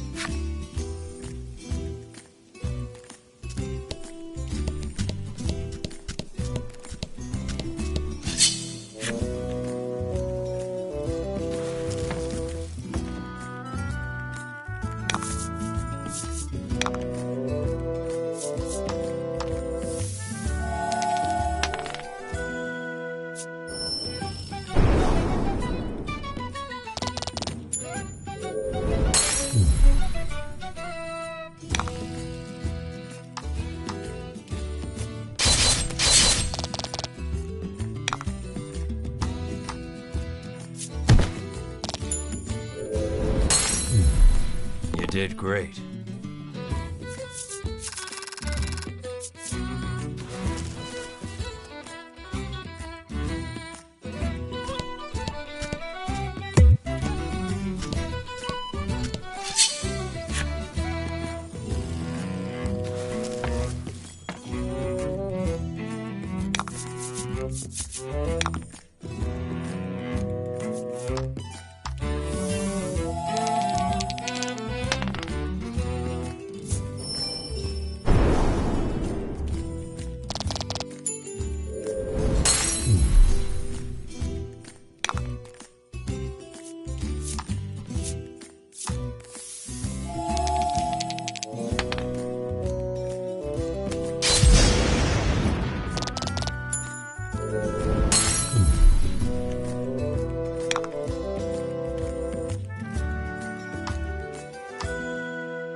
fire.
Excellent.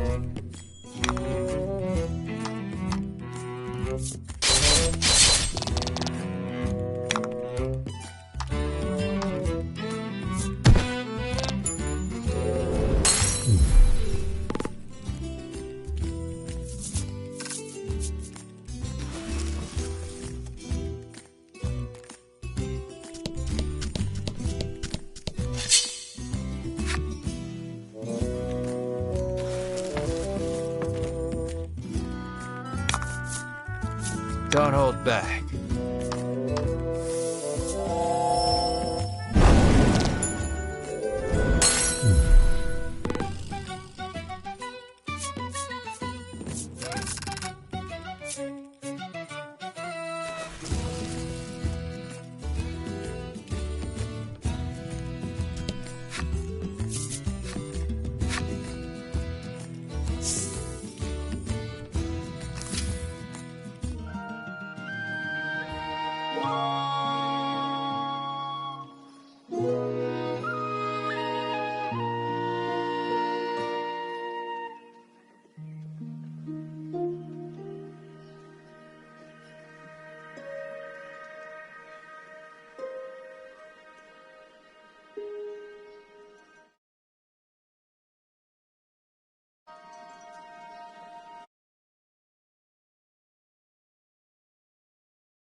The Ivory Order has heroically reclaimed the stolen goods, he says, chest puffed out in pride.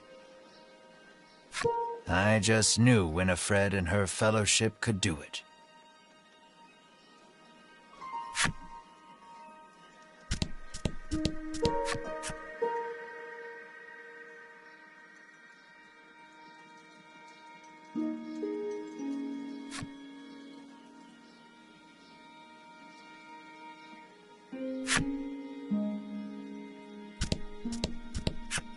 The man, who no longer smells, told the person he likes how he feels, but he was still rebuffed.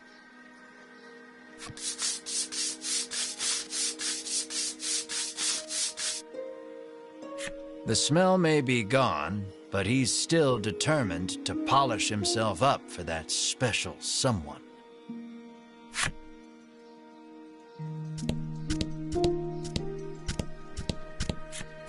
Apparently, the woman is being harangued by some man who keeps asking her out.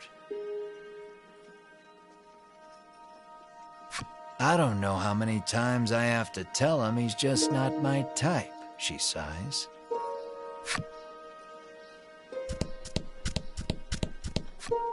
Now that she's reunited with her stolen skin medicine, the woman couldn't be happier. All thanks to the heroes from the Ivory Order, she says. A huge smile on her face, she begins applying the medicine all over her skin.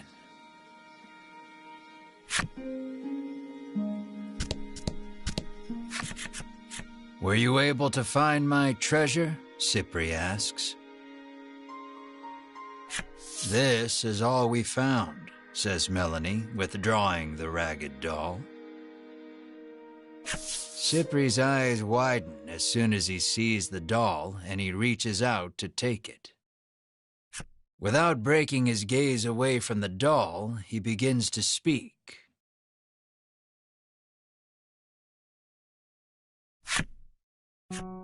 Cypri tells you he gifted this doll to his young daughter a long time ago.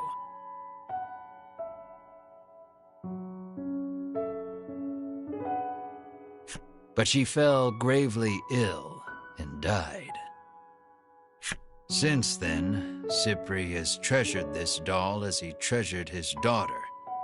Then the monsters took it from him.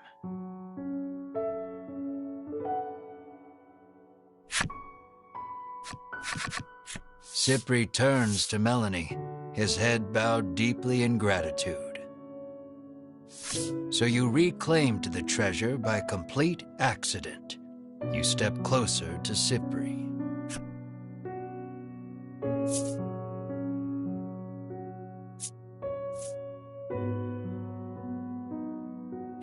What do you know about the dragon? You rudely inquire. Cypri gestures as if to say, let's not get ahead of ourselves.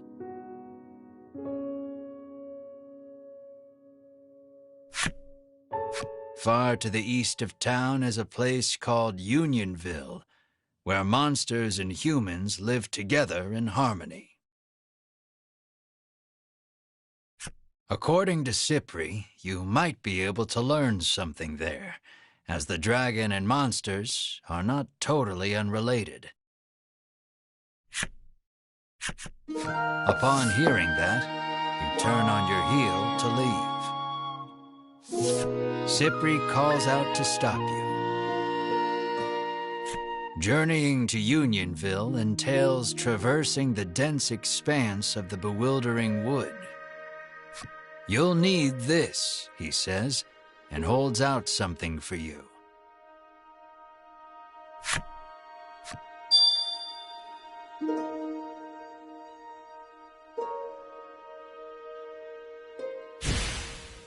You won't make it through the bewildering wood without it, Cypri says. Your sights set on the distant Unionville, you resolve to navigate through the bewildering wood.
And fight.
and fight.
A thick fog impedes your vision. You surmise this is in no small part why they call it the Bewildering Wood.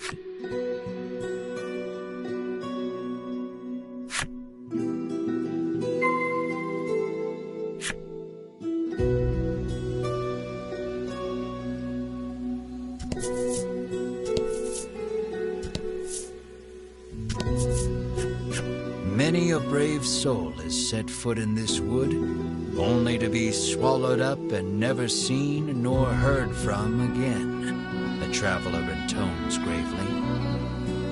They also tell of a certain tool one needs to get through this place.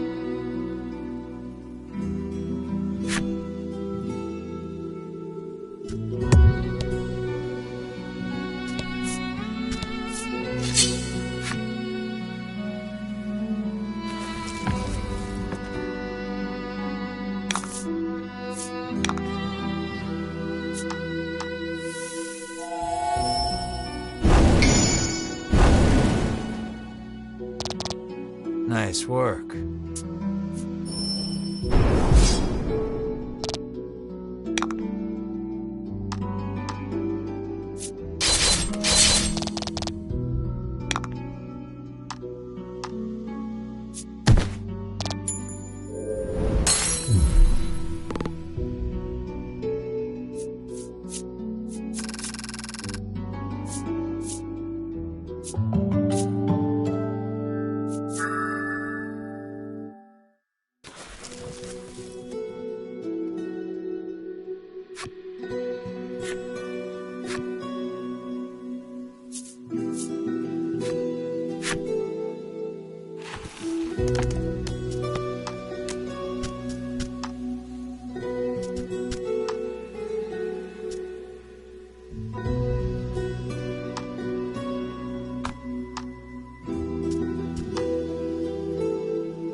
Nice work.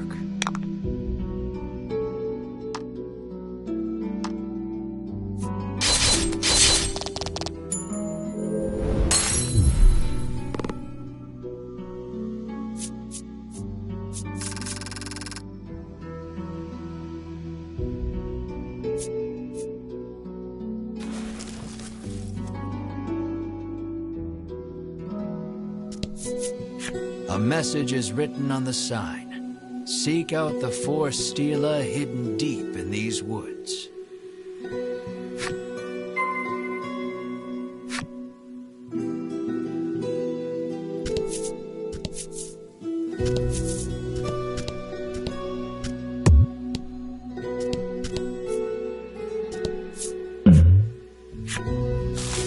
Trees bearing very solid-looking nuts whip to and fro in the force of the gale.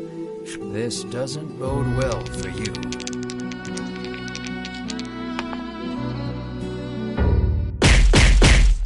Nuts fly off the trees and smack you and your friends right on the head. Everyone's faces screw up in agony.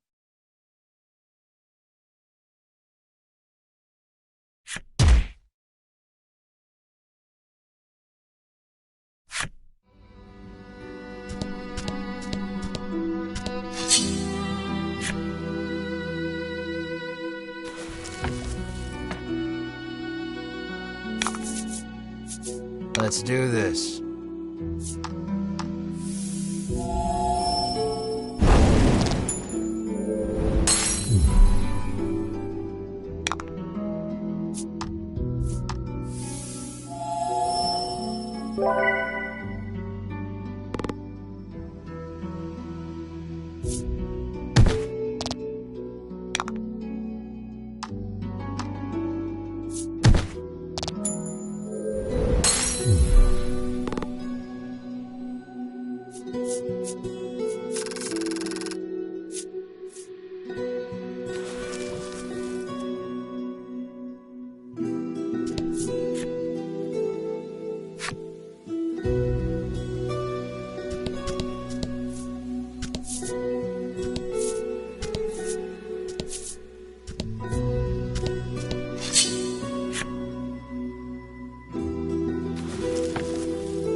Fortune favors the bold.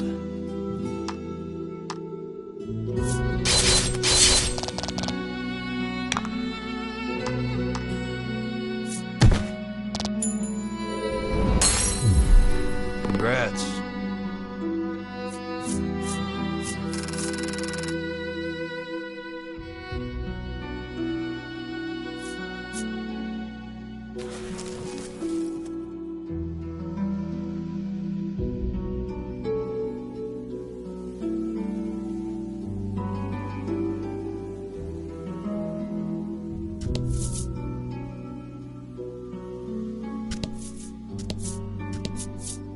You have found the Northern Stela. It doesn't look particularly special.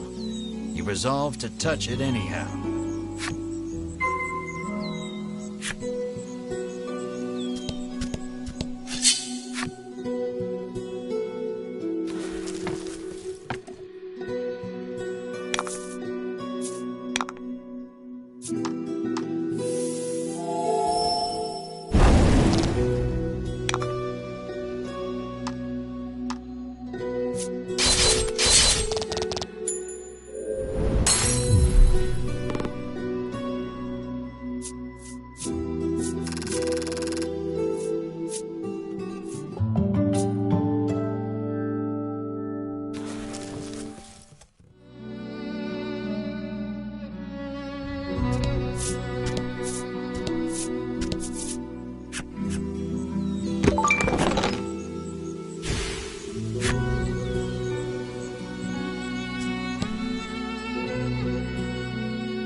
Don't hold back.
nuts flies off a branch and smacks Mar right on the head.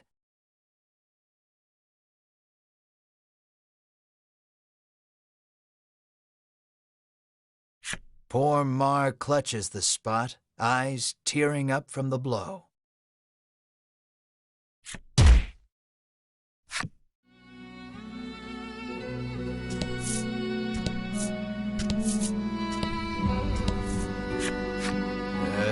The next Stela is, you hear someone murmuring. It sounds like a man, but you can't really be sure in these woods.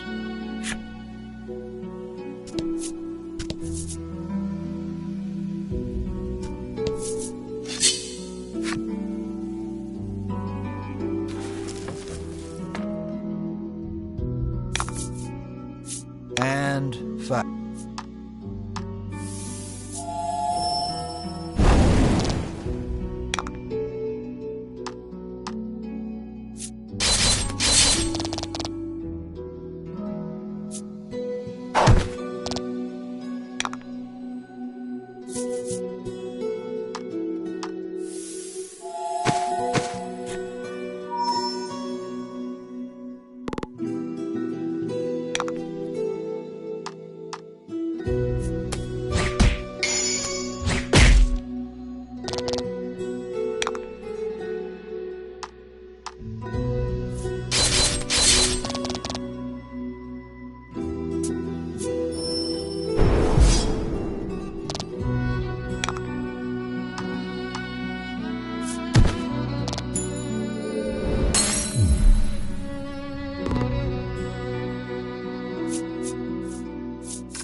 Found the southern Stela.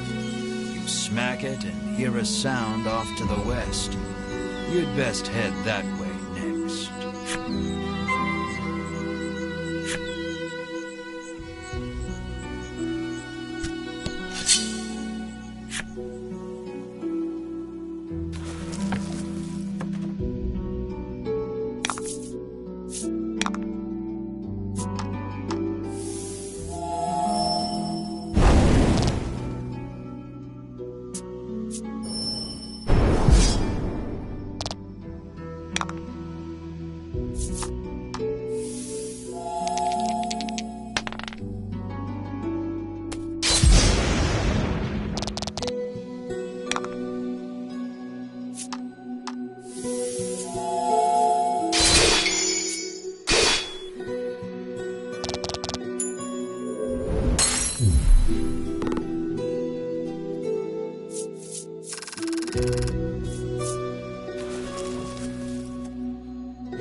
Congrats.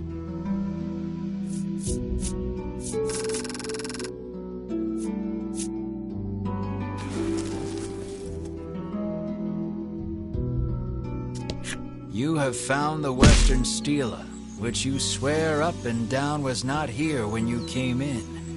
Nevertheless, you give it a smack.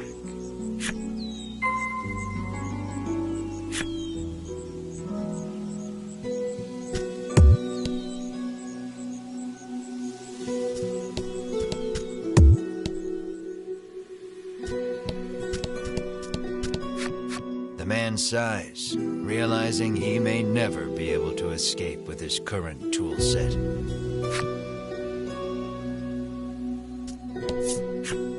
The woman appears to be lost. How do I get out of here? She asks with furrowed brows.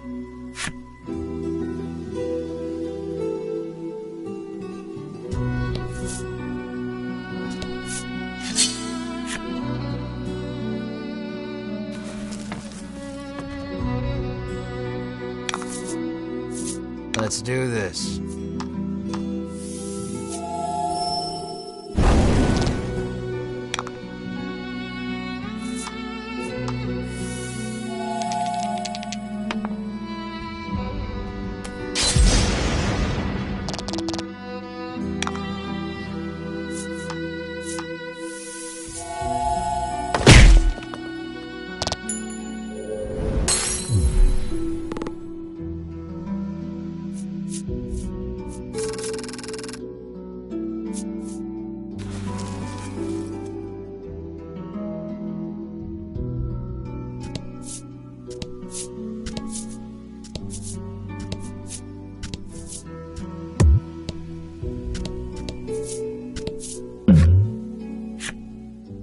You hear a beautiful melody flowing from the forest depths.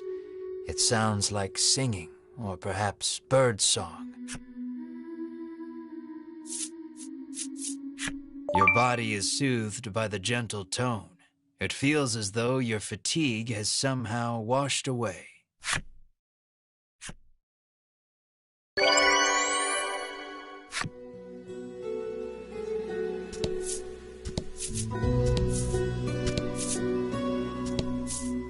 You have found the Eastern Stela.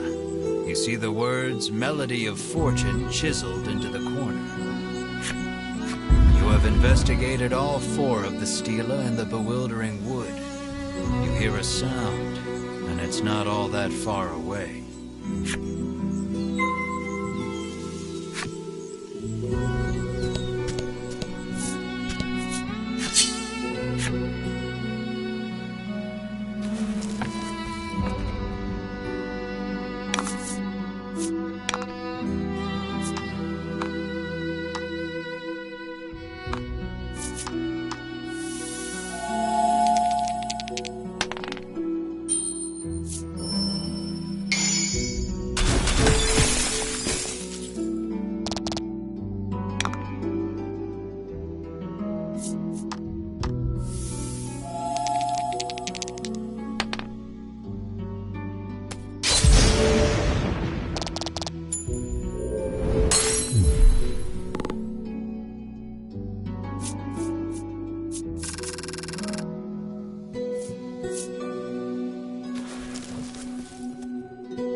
As you listen closely, you are struck by a sudden dizzy spell. You sense a presence growing closer, but cannot react. The grass rustles, then a monster slowly shows itself from between the blades. It's a harpy. Realizing you've been caught in the harpy's trap, you ready your weapons.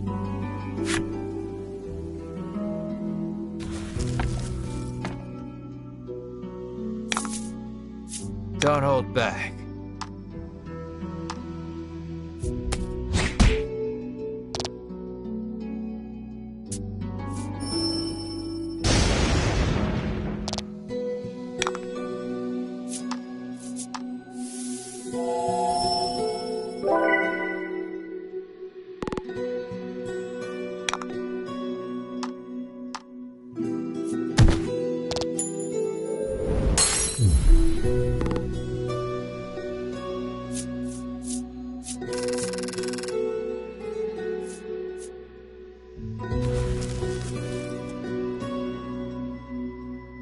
For some time after that, you find yourself trembling at the mere sound of a bird's tweet.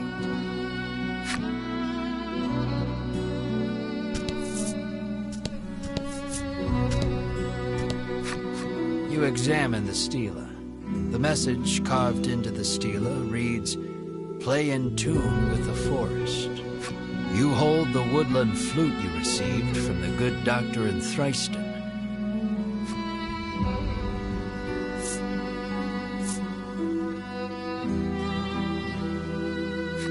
Doot-doot-doot-doodly, doot-doot-doot-doo. You blow a handful of pleasant enough notes into the woodland flute. You soon become aware of accompanying percussion, which reveals itself to be a series of impeccably timed footfalls racing toward you. A young woman appears before you.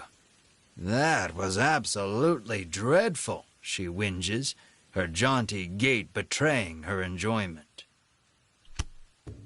She calls herself Ridis and declares herself a woodlander, resident of the bewildering wood. By sheer coincidence, the flute on which you played those notes was one designed to call the woodland people to your side. Stunned by your good fortune, you ask Ridis to lead you eastward out of the forest. What luck! She agrees far more readily than you ever anticipated. But, she continues, extending her hand, you'll have to hand over the woodland flute first.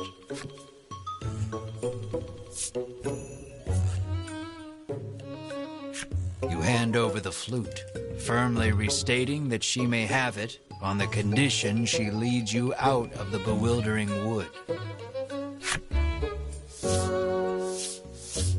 Ridis plucks the woodland flute out of your hands with glee and begins playing it as she skips away.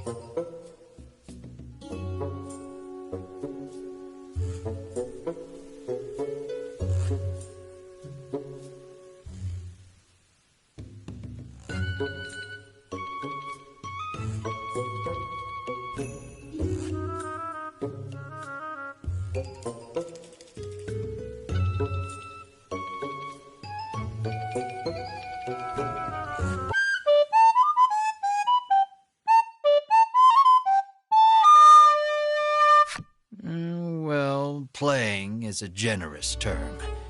It sounds as though she may as well be murdering the poor thing. Ridis makes it clear that the fastest way out of the woods is through woodland, where she lives.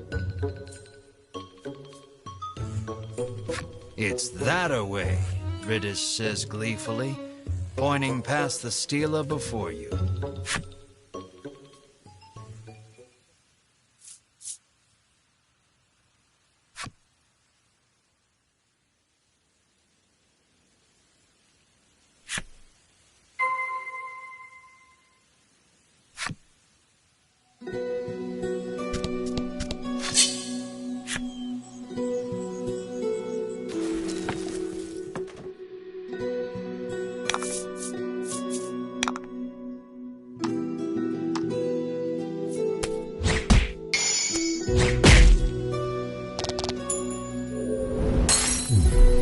Nice work.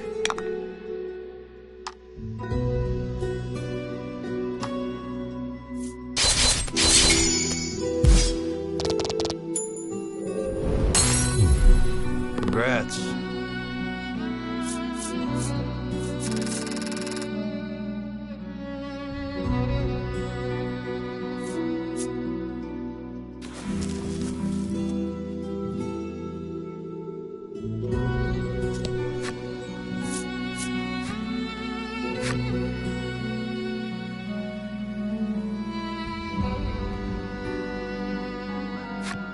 Welcome to Woodland, Ridis says, gesturing out over the village.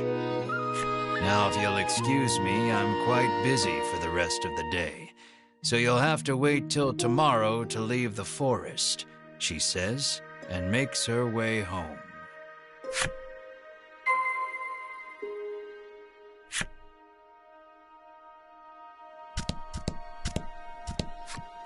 Welcome.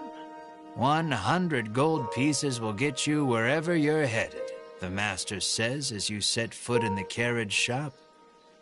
You will be instantly transported to any location you've previously visited. Travel for 100 gold pieces?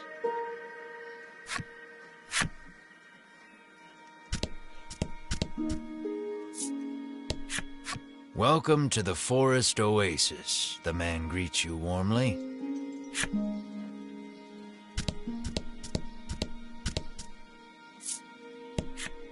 You happen upon a man greedily guzzling well water.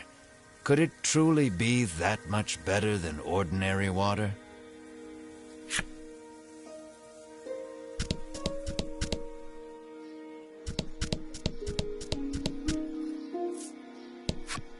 This shortcut is reserved for use by Woodland citizens only, the guard barks, clearly unwilling to let you pass.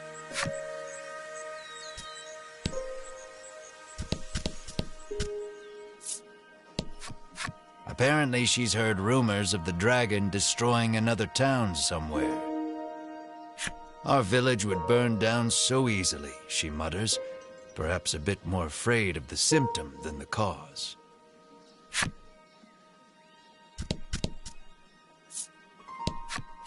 You learn that Ridis's family is mired in debt and living hand to mouth, and I know how they got in so much trouble, the rumor mongerer says deliciously.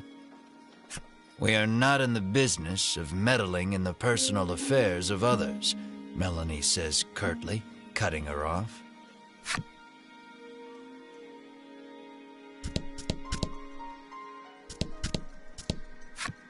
Been a while since we've had any outsiders, the innkeeper says, beckoning the party inside. It turns out this inn is simply a place where the poor, lost souls trapped in the bewildering wood may recover. You may stay as long as you like, free of charge.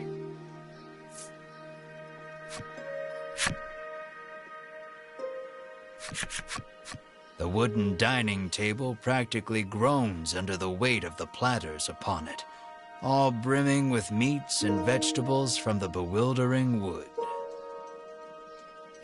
I've certainly earned this, you say to yourself, as you slide into your seat at the table, positively drooling over the feast before you. Melanie takes no note of your boorish behavior, uttering a small prayer of thanksgiving before reaching for a plate of vegetables. Mar sits, eyes fixed on the food upon the table, statuesque in his stillness. What a good boy.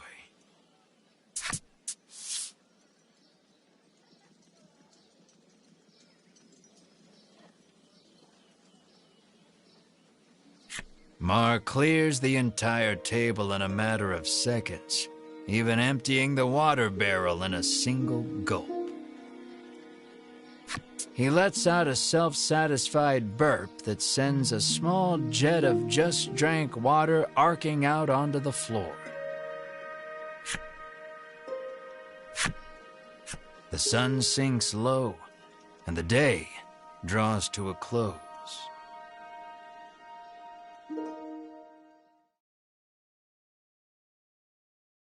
A scream pierces the silence. Fire! You leap out of bed, adrenaline coursing through your veins. The others follow suit, and before long you've burst through the front door and into the street. Riddis's house is ablaze, a nearby villager screams.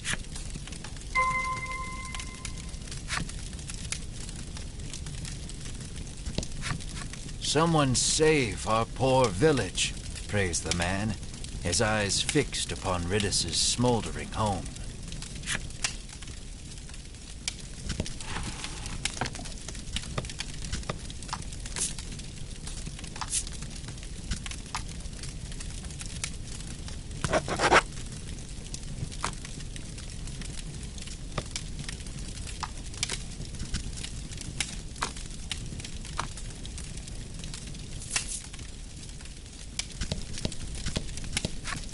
Douse the flames with water, shouts the man. Water from the well.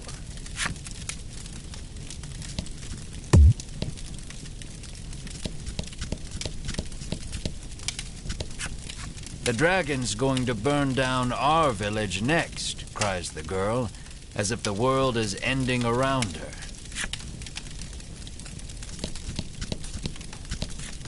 Fire or no fire, ain't nobody allowed past, says the gatekeeper, stubbornly refusing to let you through.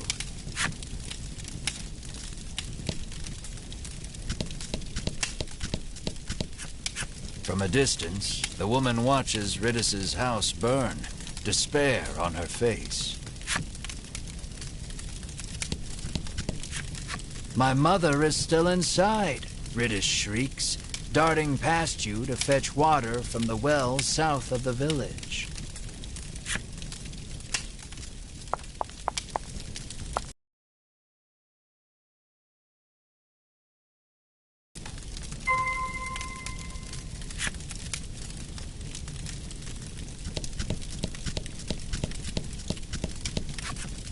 Riddis is gathering water in an attempt to fight the blaze all on her own.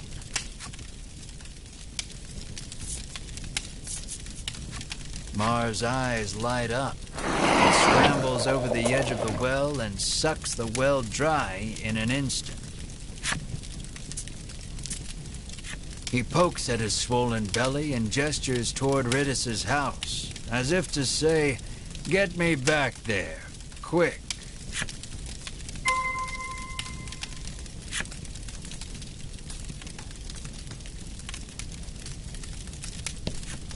Quickly.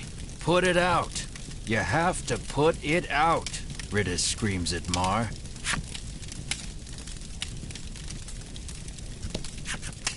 Mar douses the house with the water he sucked up from the well.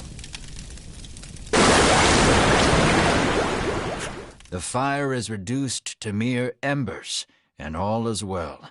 Or so you think. Something darts out from behind the house and attacks.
Excellent.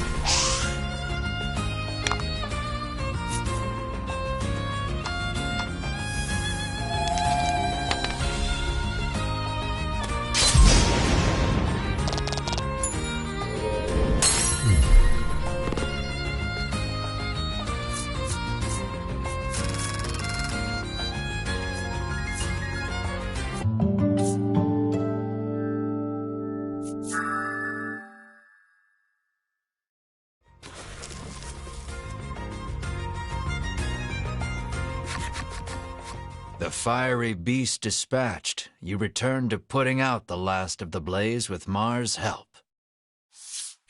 Ridus's mother, now safe, tells you the creature came out of nowhere and set the house aflame. What would bring a creature of fire to a place like this, you wonder?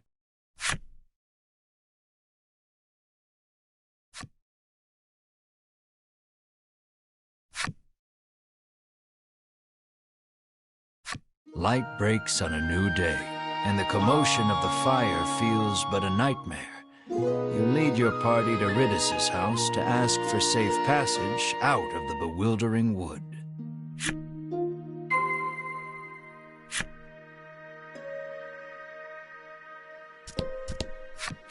Here to stay the night?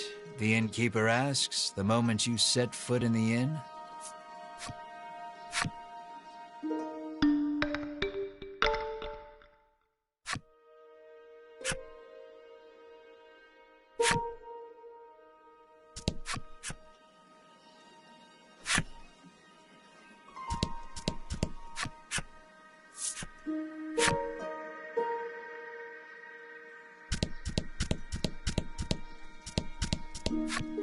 Apparently she's heard rumors of the dragon destroying another town somewhere.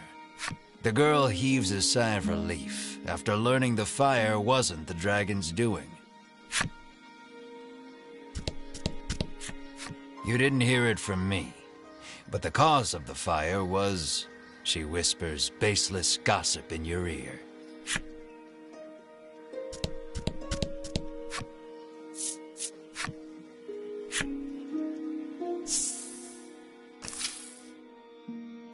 Though spared from complete collapse, Ridus's home has been thoroughly scorched.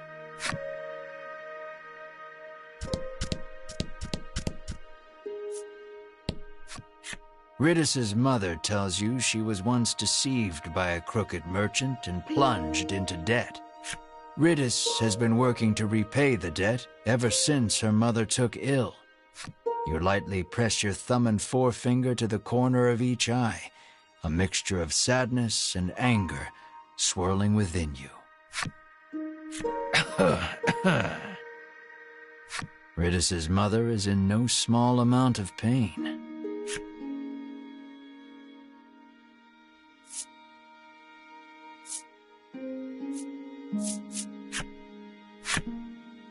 The item you've proffered has no effect on her illness. But I appreciate the thought all the same, she says with a smile. Ridus's mother hands you mysterious card 3 as a token of her gratitude.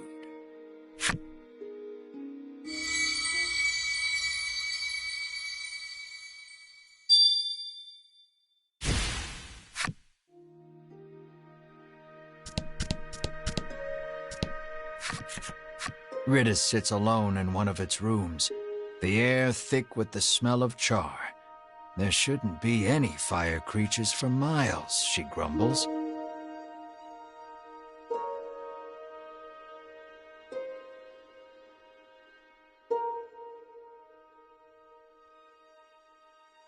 She says the monster appeared while she was playing the woodland flute last night. As to why any monsters, let alone fire monsters, appeared, well... Despite the circumstances, you ask Ridis to lead you out of the bewildering wood as promised. I did promise that, didn't I? She says wearily, rising from her seat. The poor girl is clearly still in shock. Why do you want to venture out beyond the bewildering wood anyway? She inquires, as she gathers this and that in preparation to leave.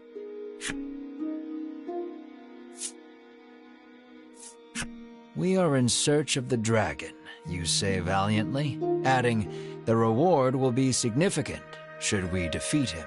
Honesty is the best policy.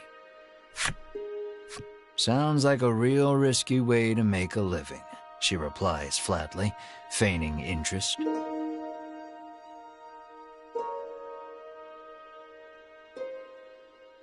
A group of Ivory Order people came through here just the other day, she explains.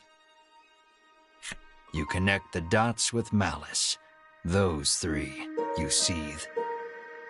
At last, Ridis is ready to depart for the edge of the bewildering wood.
This road takes you to the east side of the bewildering wood, but you'd be hard-pressed to find your way without a woodlander's help, the guard warns.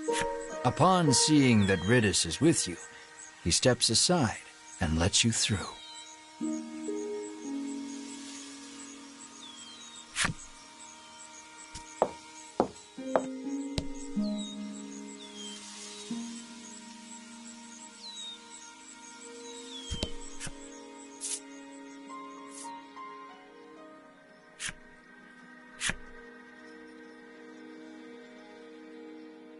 The eastern portion of the woods certainly does not want for thick, soupy fog.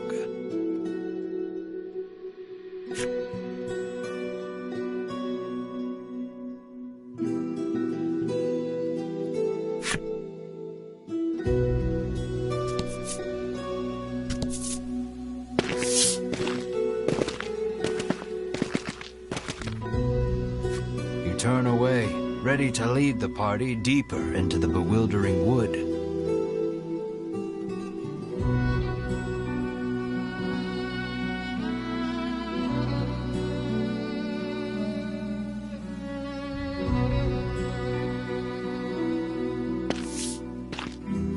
Wait just a moment, you lot, calls the voice of an older man from somewhere behind you.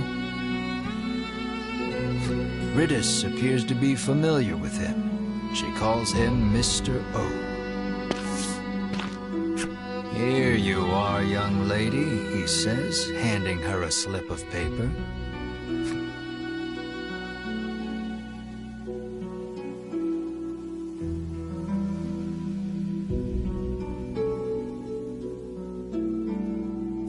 Oh dear. Further, Mr. O explains, Riddis did not have a fire insurance policy at the time of the conflagration, and so she shall have to pay in full.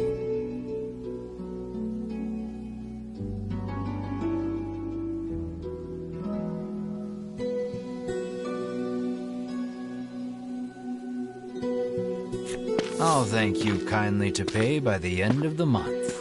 Bye now, Mr. O says, receding from view as he returns to the forest. Hee. Riddis lets out a bemused chuckle, her demeanor remarkably calm for what has just transpired.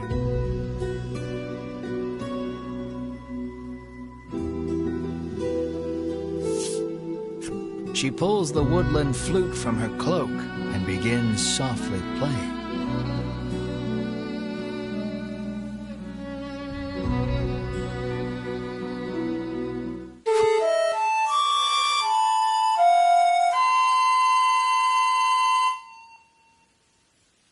Riddis's ear-splitting performance, shall we say, draws monsters out from behind the trees. Within moments, they are nearly upon you.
Congrats.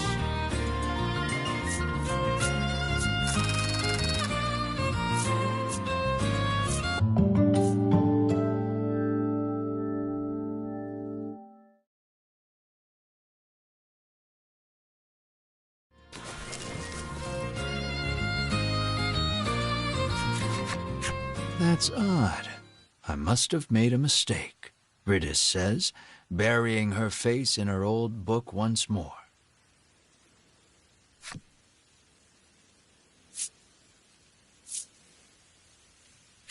She opens the book to a particular page and thrusts it in your face. You can't tell anyone in the village I let you see this, okay? It's a page of sheet music with a note scrawled beside it that reads, "Play this lucky tune to reverse your financial fortunes and make money woes a thing of the past." No matter how many times I played this last night, our debt never went down, she fumes, incensed. You inspect the page a bit more carefully.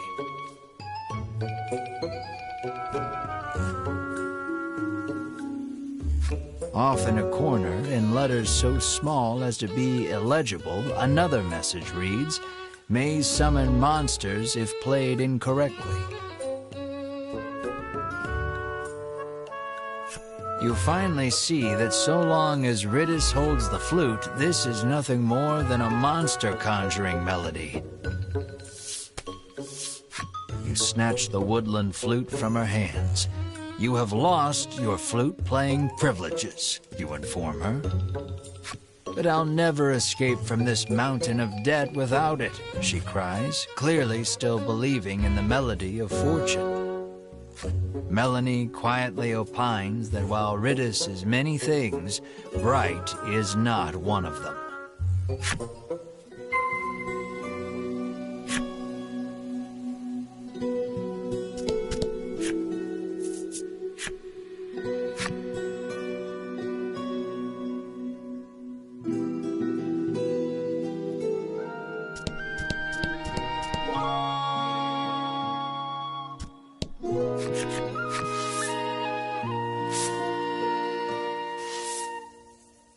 You follow the curious sounds to their source, our resident well water lover, digging at the dry well with his bare hands. He digs and digs, but no water is forthcoming. What's worse, he has injured his hand in the process. Melanie beseeches you to help the poor man. But well digging was forbidden by our ancestors long ago. You've heard the legends, you protest. How is that the best lie you can come up with? She snaps back, appalled. The man turns towards you both, oblivious to the squabble playing out before him. Do you have any salve that might ease my pain, he asks.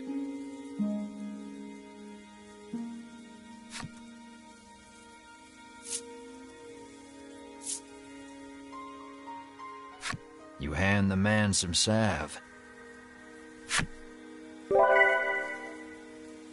The instant he applies it to his hands, he resumes his furious digging, this time punctuated with shouts of "I feel incredible." Not long after that, water erupts from the ground with a force unlike any you've seen.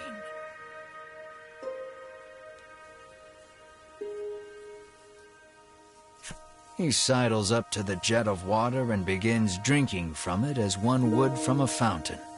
He is once again in his element. The man hands you mysterious card 4 to show his appreciation for the salve.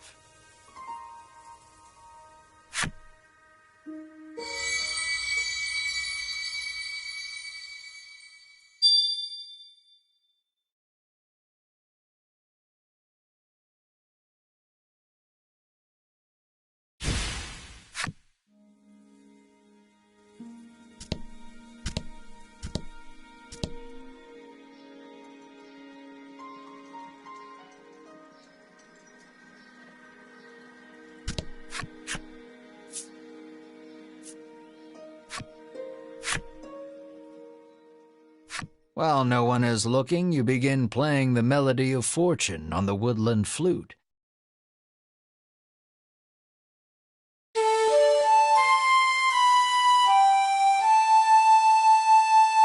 As expected, nothing happens. Ridis is clearly carrying a book of lies.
Fortune favors the bold.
And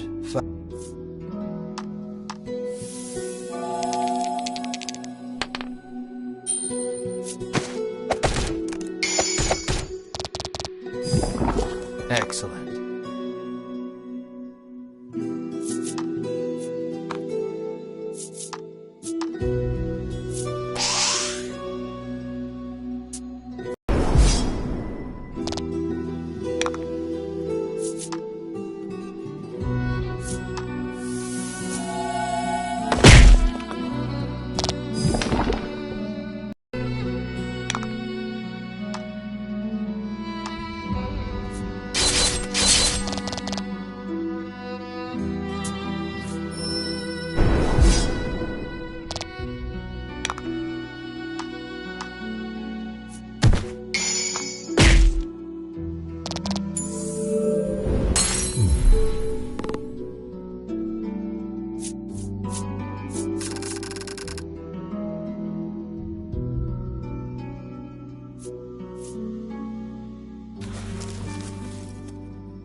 Don't hold back.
Congrats.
That was lucky.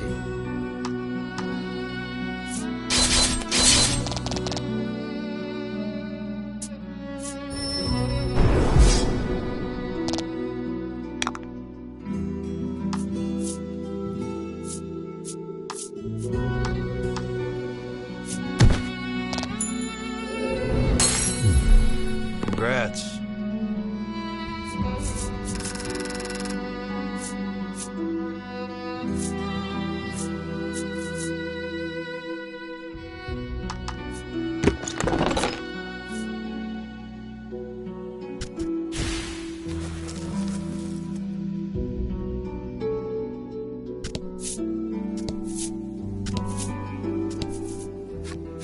Here, Ridis chirps, pushing overgrown boughs and shrubs aside. As she does, a hidden path out of the bewildering wood comes into view.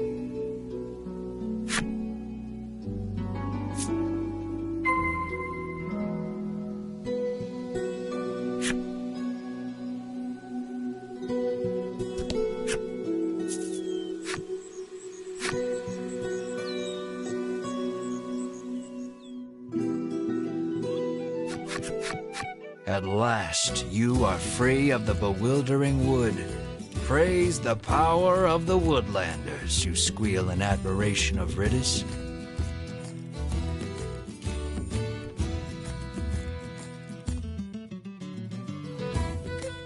She giggles bashfully.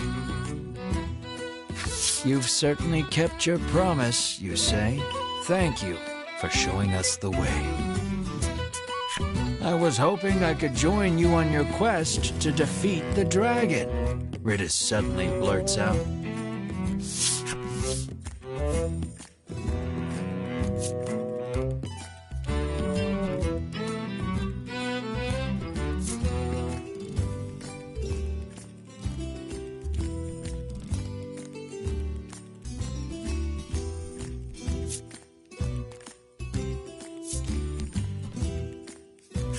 She takes out her old book and thrusts another page in your face. This week's creature of fortune is the dragon. Boons may befall those who encounter him.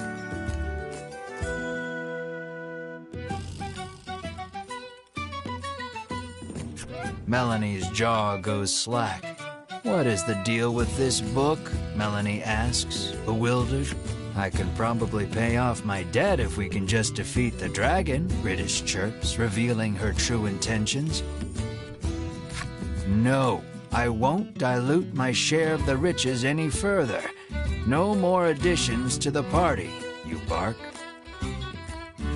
Have you no heart? Are you just going to leave a young, helpless girl like me to drown in an ocean of debt and deal with that crusty old man? Ridis fires back relentlessly. I want to go. No. So goes the endless chorus of your thoroughly unproductive argument. Melanie calmly reminds you that the party in its current form stands little chance of defeating the dragon. See, you need me, Ridis says, sensing an opportunity.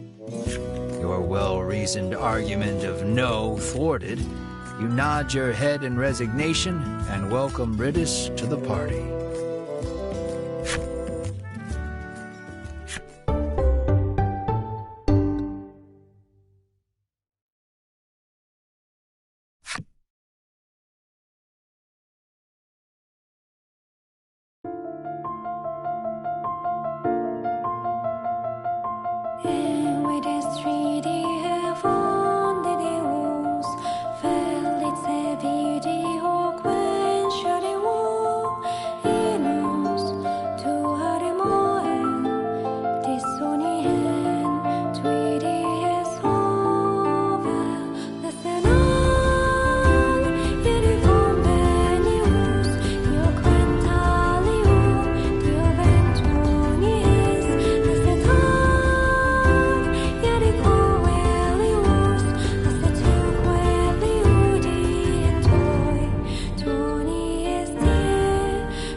That was lucky.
An armor-clad knight stands, exuding an extraordinarily powerful aura.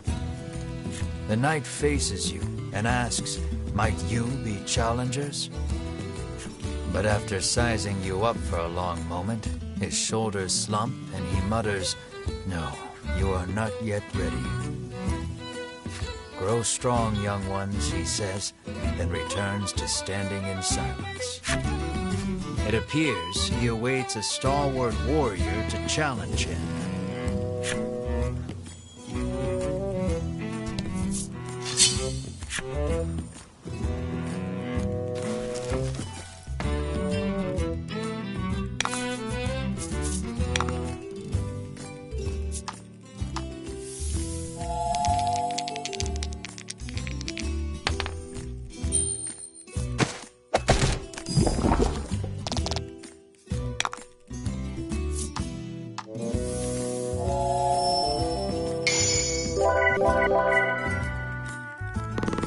Oh?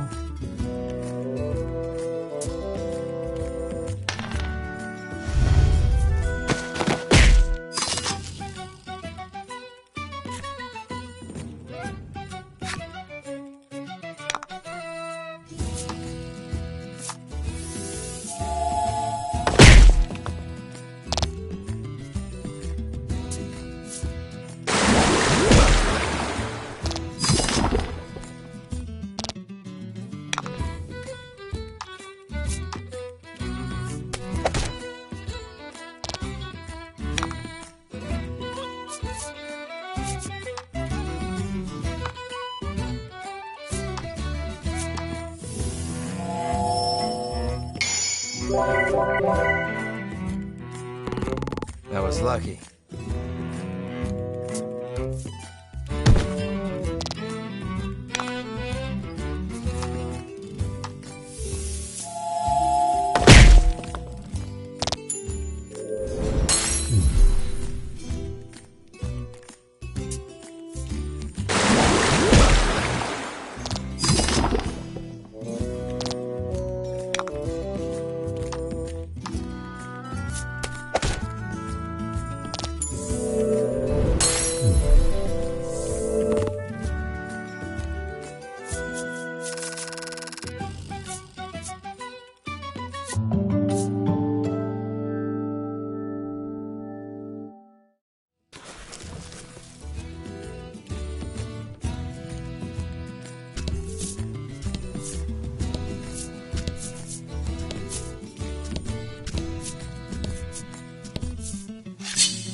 And fight.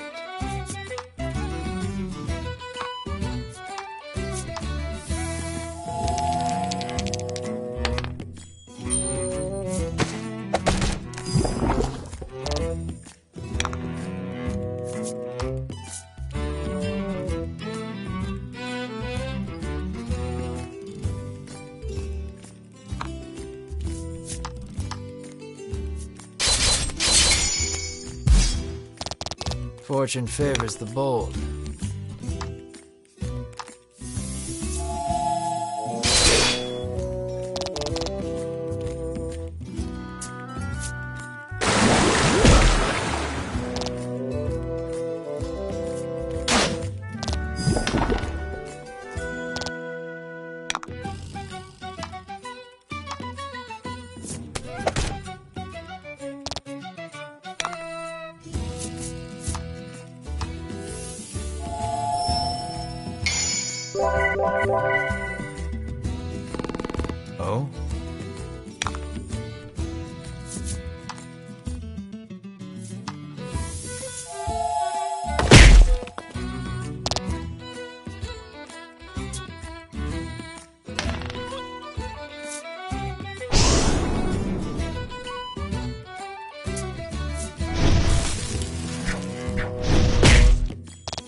and fight.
Picks up speed.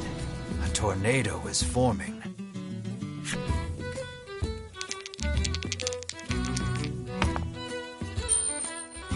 You anticipate the tornado's path correctly and avoid getting swept up.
About the enemy.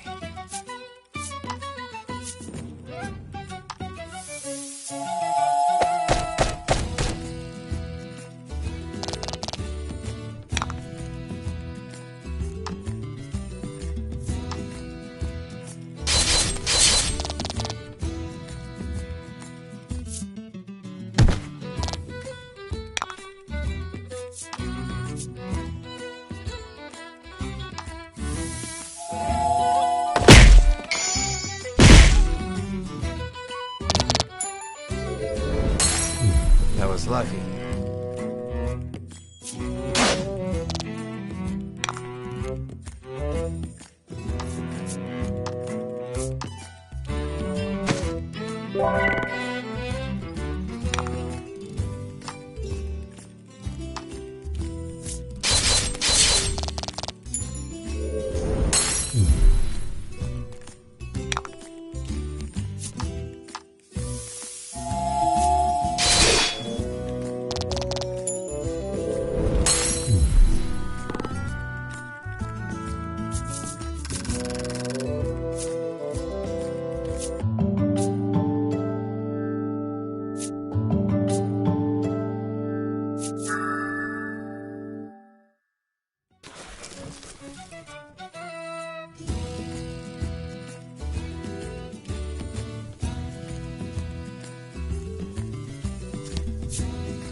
can't go in there. That's the ocean.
You did great.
You did great.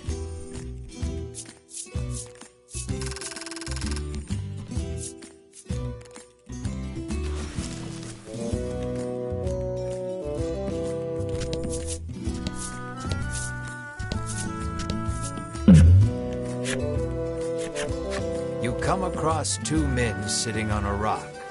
They take no notice of you or the party, but you can hear their fervent discussion.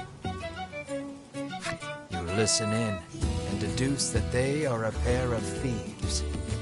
You lean in, trying to hear what else the thieves are talking about. You catch pieces of the conversation here and there. Listen about that loot. Head south from the harbor and cross the mountains. It sounds like they've just told you where to find their stolen loot.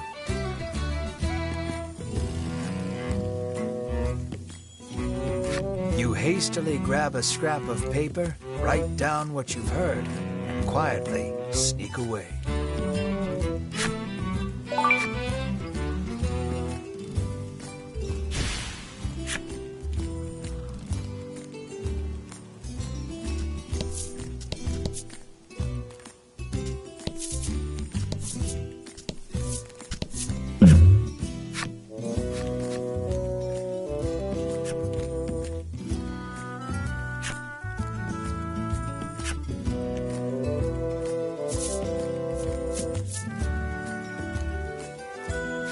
Riddis remarks that she's been feeling thirsty. She snaps up the bottle and happily gulps down its contents. Riddis's nose begins to twitch. She begins furiously sniffing the air around her. Has the brew heightened her sense of smell? Is it turning her into a dog? Both? She trots off, only to return sometime later from a great distance away with something in her hands. She tosses it toward you. Your eyes gradually focus on the bomb? It's a bomb! Has she gone mad?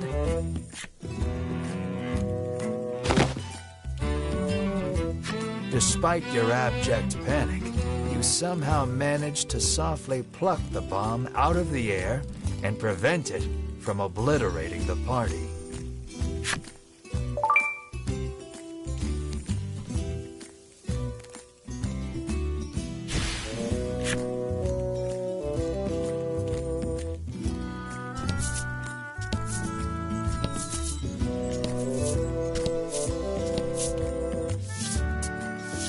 Look, you two, it's the sea, Ridis exclaims, frolicking in glee.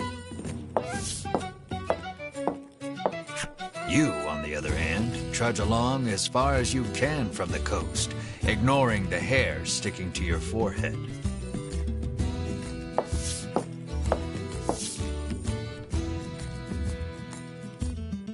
Feeling something at your feet, you glance down. There's something underneath your boot. It appears you've stepped on a monster's cape, making it very upset. It attacks you in fury.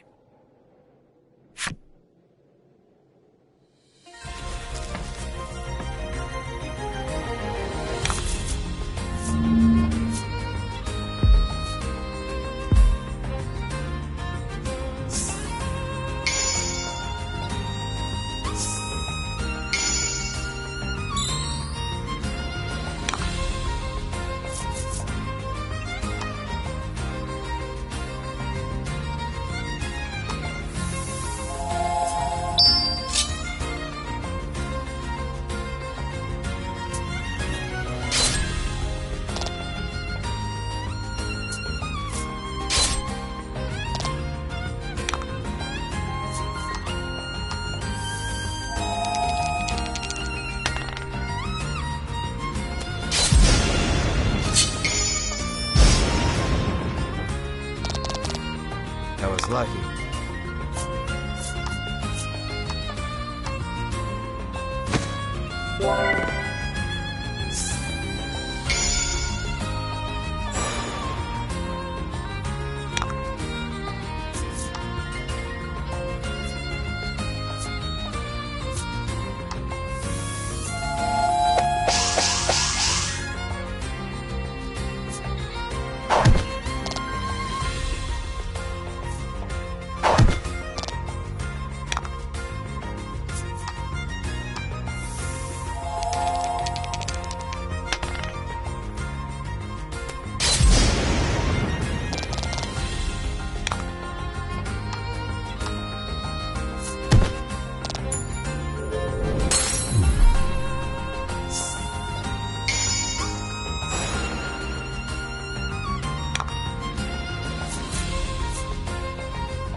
Fortune favors the bold.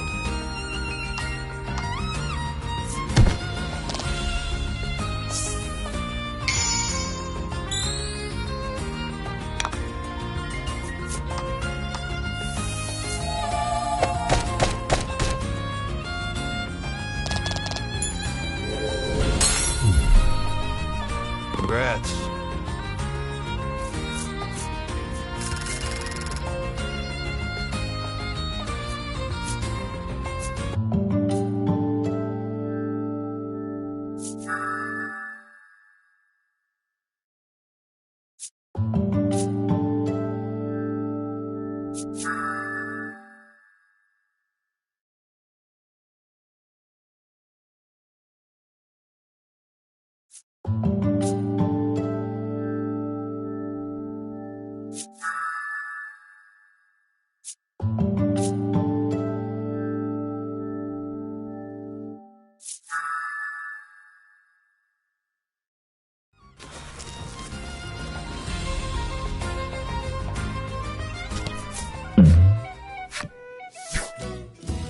With a whoosh of displaced air, something shoots across the path right in front of you. What is that thing?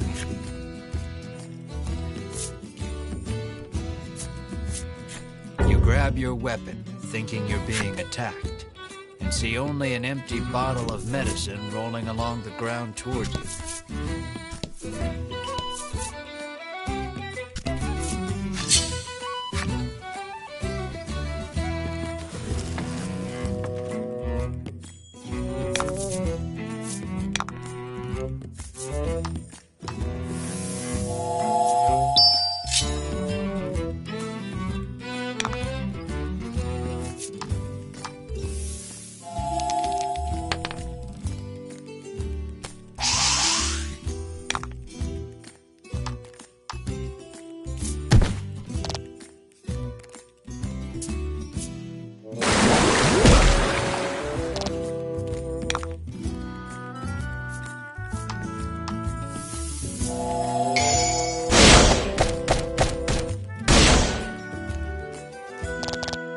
Excellent.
You pick up a scrap of paper dropped by some manner of monster. It has a message scrawled on it in crude lettering. Clearly, whoever dropped this message did not want to forget where the stolen treasure is hidden. You stash the scrap of paper in your pack and resolve to keep an eye out for the treasure on your travels.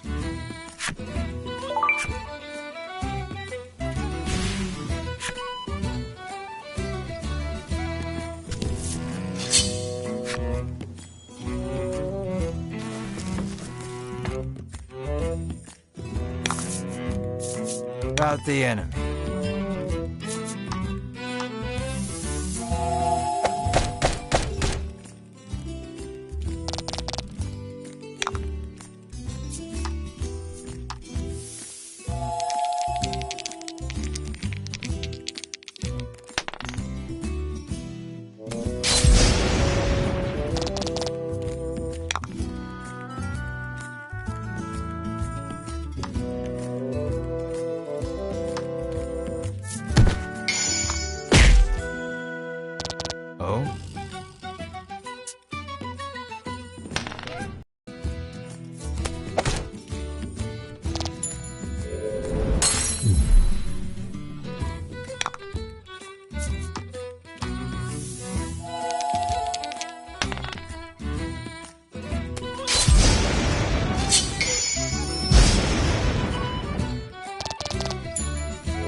Excellent.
Something's catching the sunlight just so. You move closer to get a better look at it.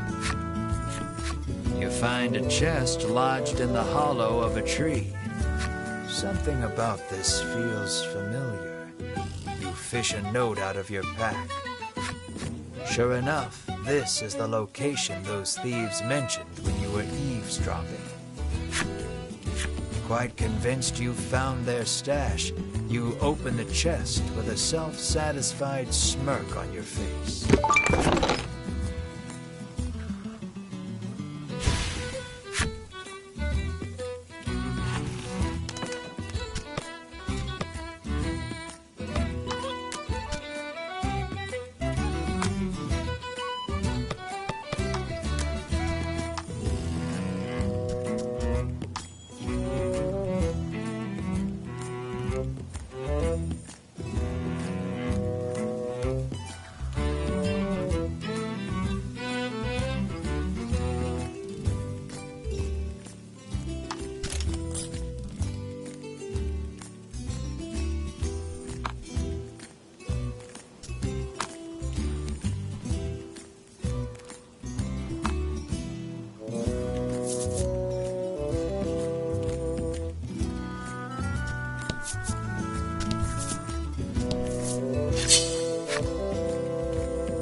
Let's do this.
Nice work.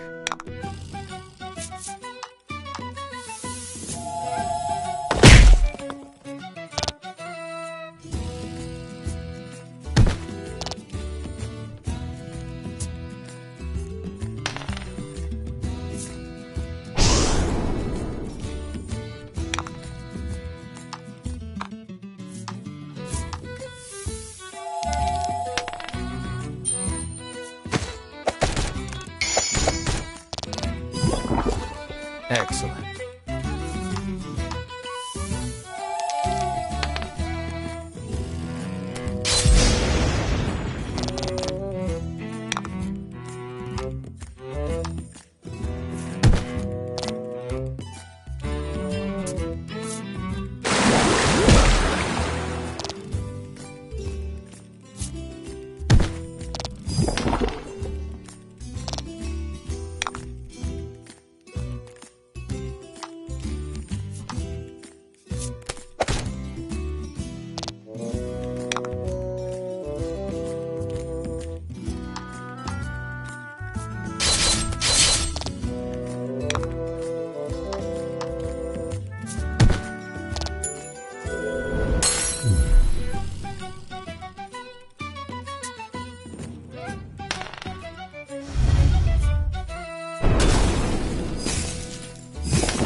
Drawing upon your courage, you toss the janky telescope aside and charge ahead with your friends. But what you saw was only an old woman. When you realize this, you try to put on the brakes, which sends you and your companions tumbling over one another into a heap on the ground. A concerned look on her face, the old woman hands you a bottle of medicine.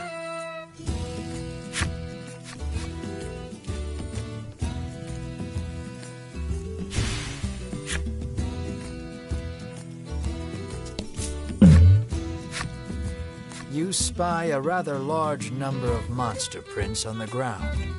A wry smile plays across your lips as you remove the scrap of paper from your pack. You pull from your pack the note a monster dropped near the musty tower. You feel around in the grass for a few moments before your hand strikes something surprisingly firm.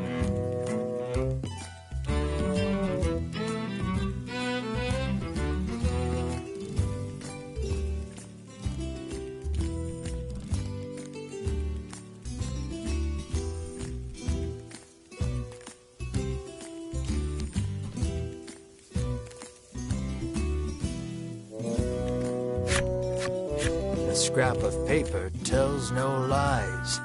You greedily open the chest.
That was lucky.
Nice work.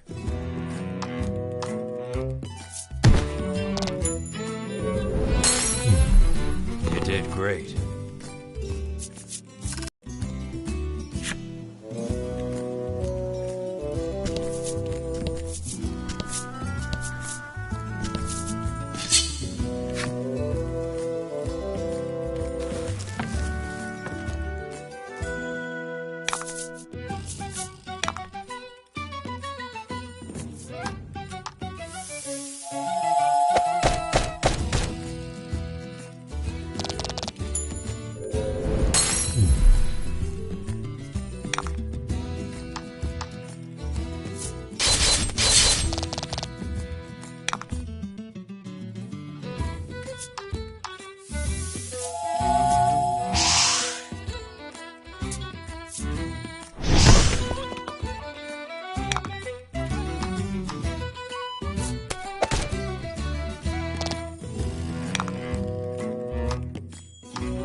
You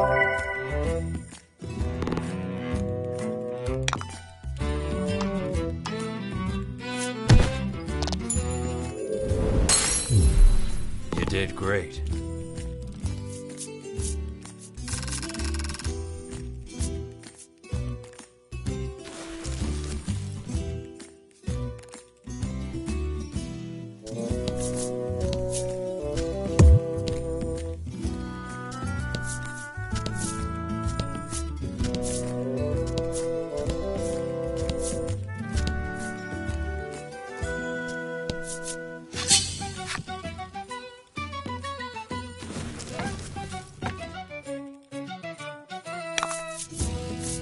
About the enemy.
Let's head to Unionville first, shall we?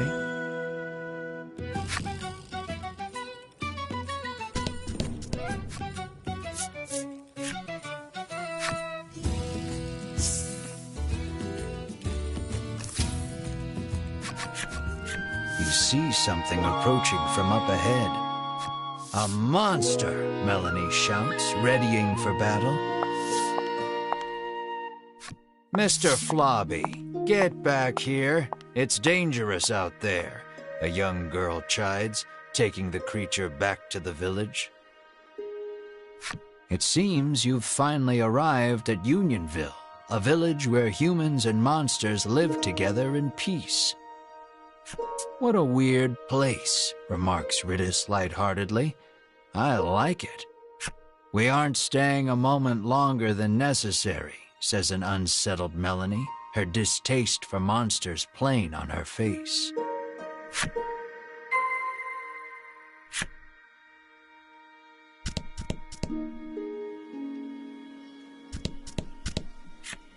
Any travelers with magical little critters can stay for free, the innkeeper informs you.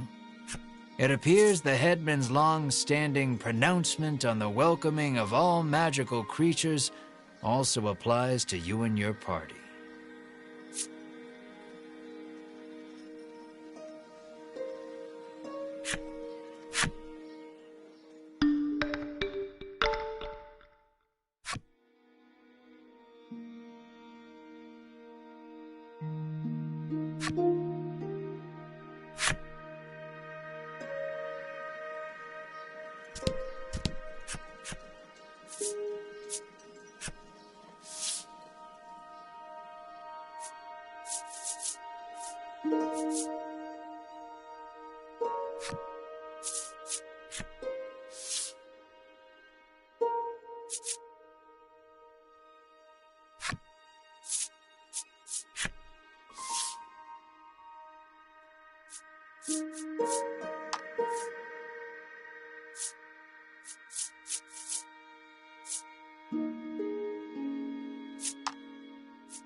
The little goblin sulks as he gazes upon the withering flowers he tried so desperately to take care of.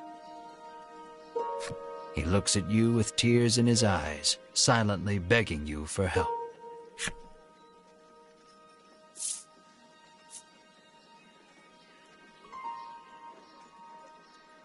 You pour the salve onto the flowers, and they stand up tall. The goblin cries out in happiness and thanks you for your help. He then holds something out to you.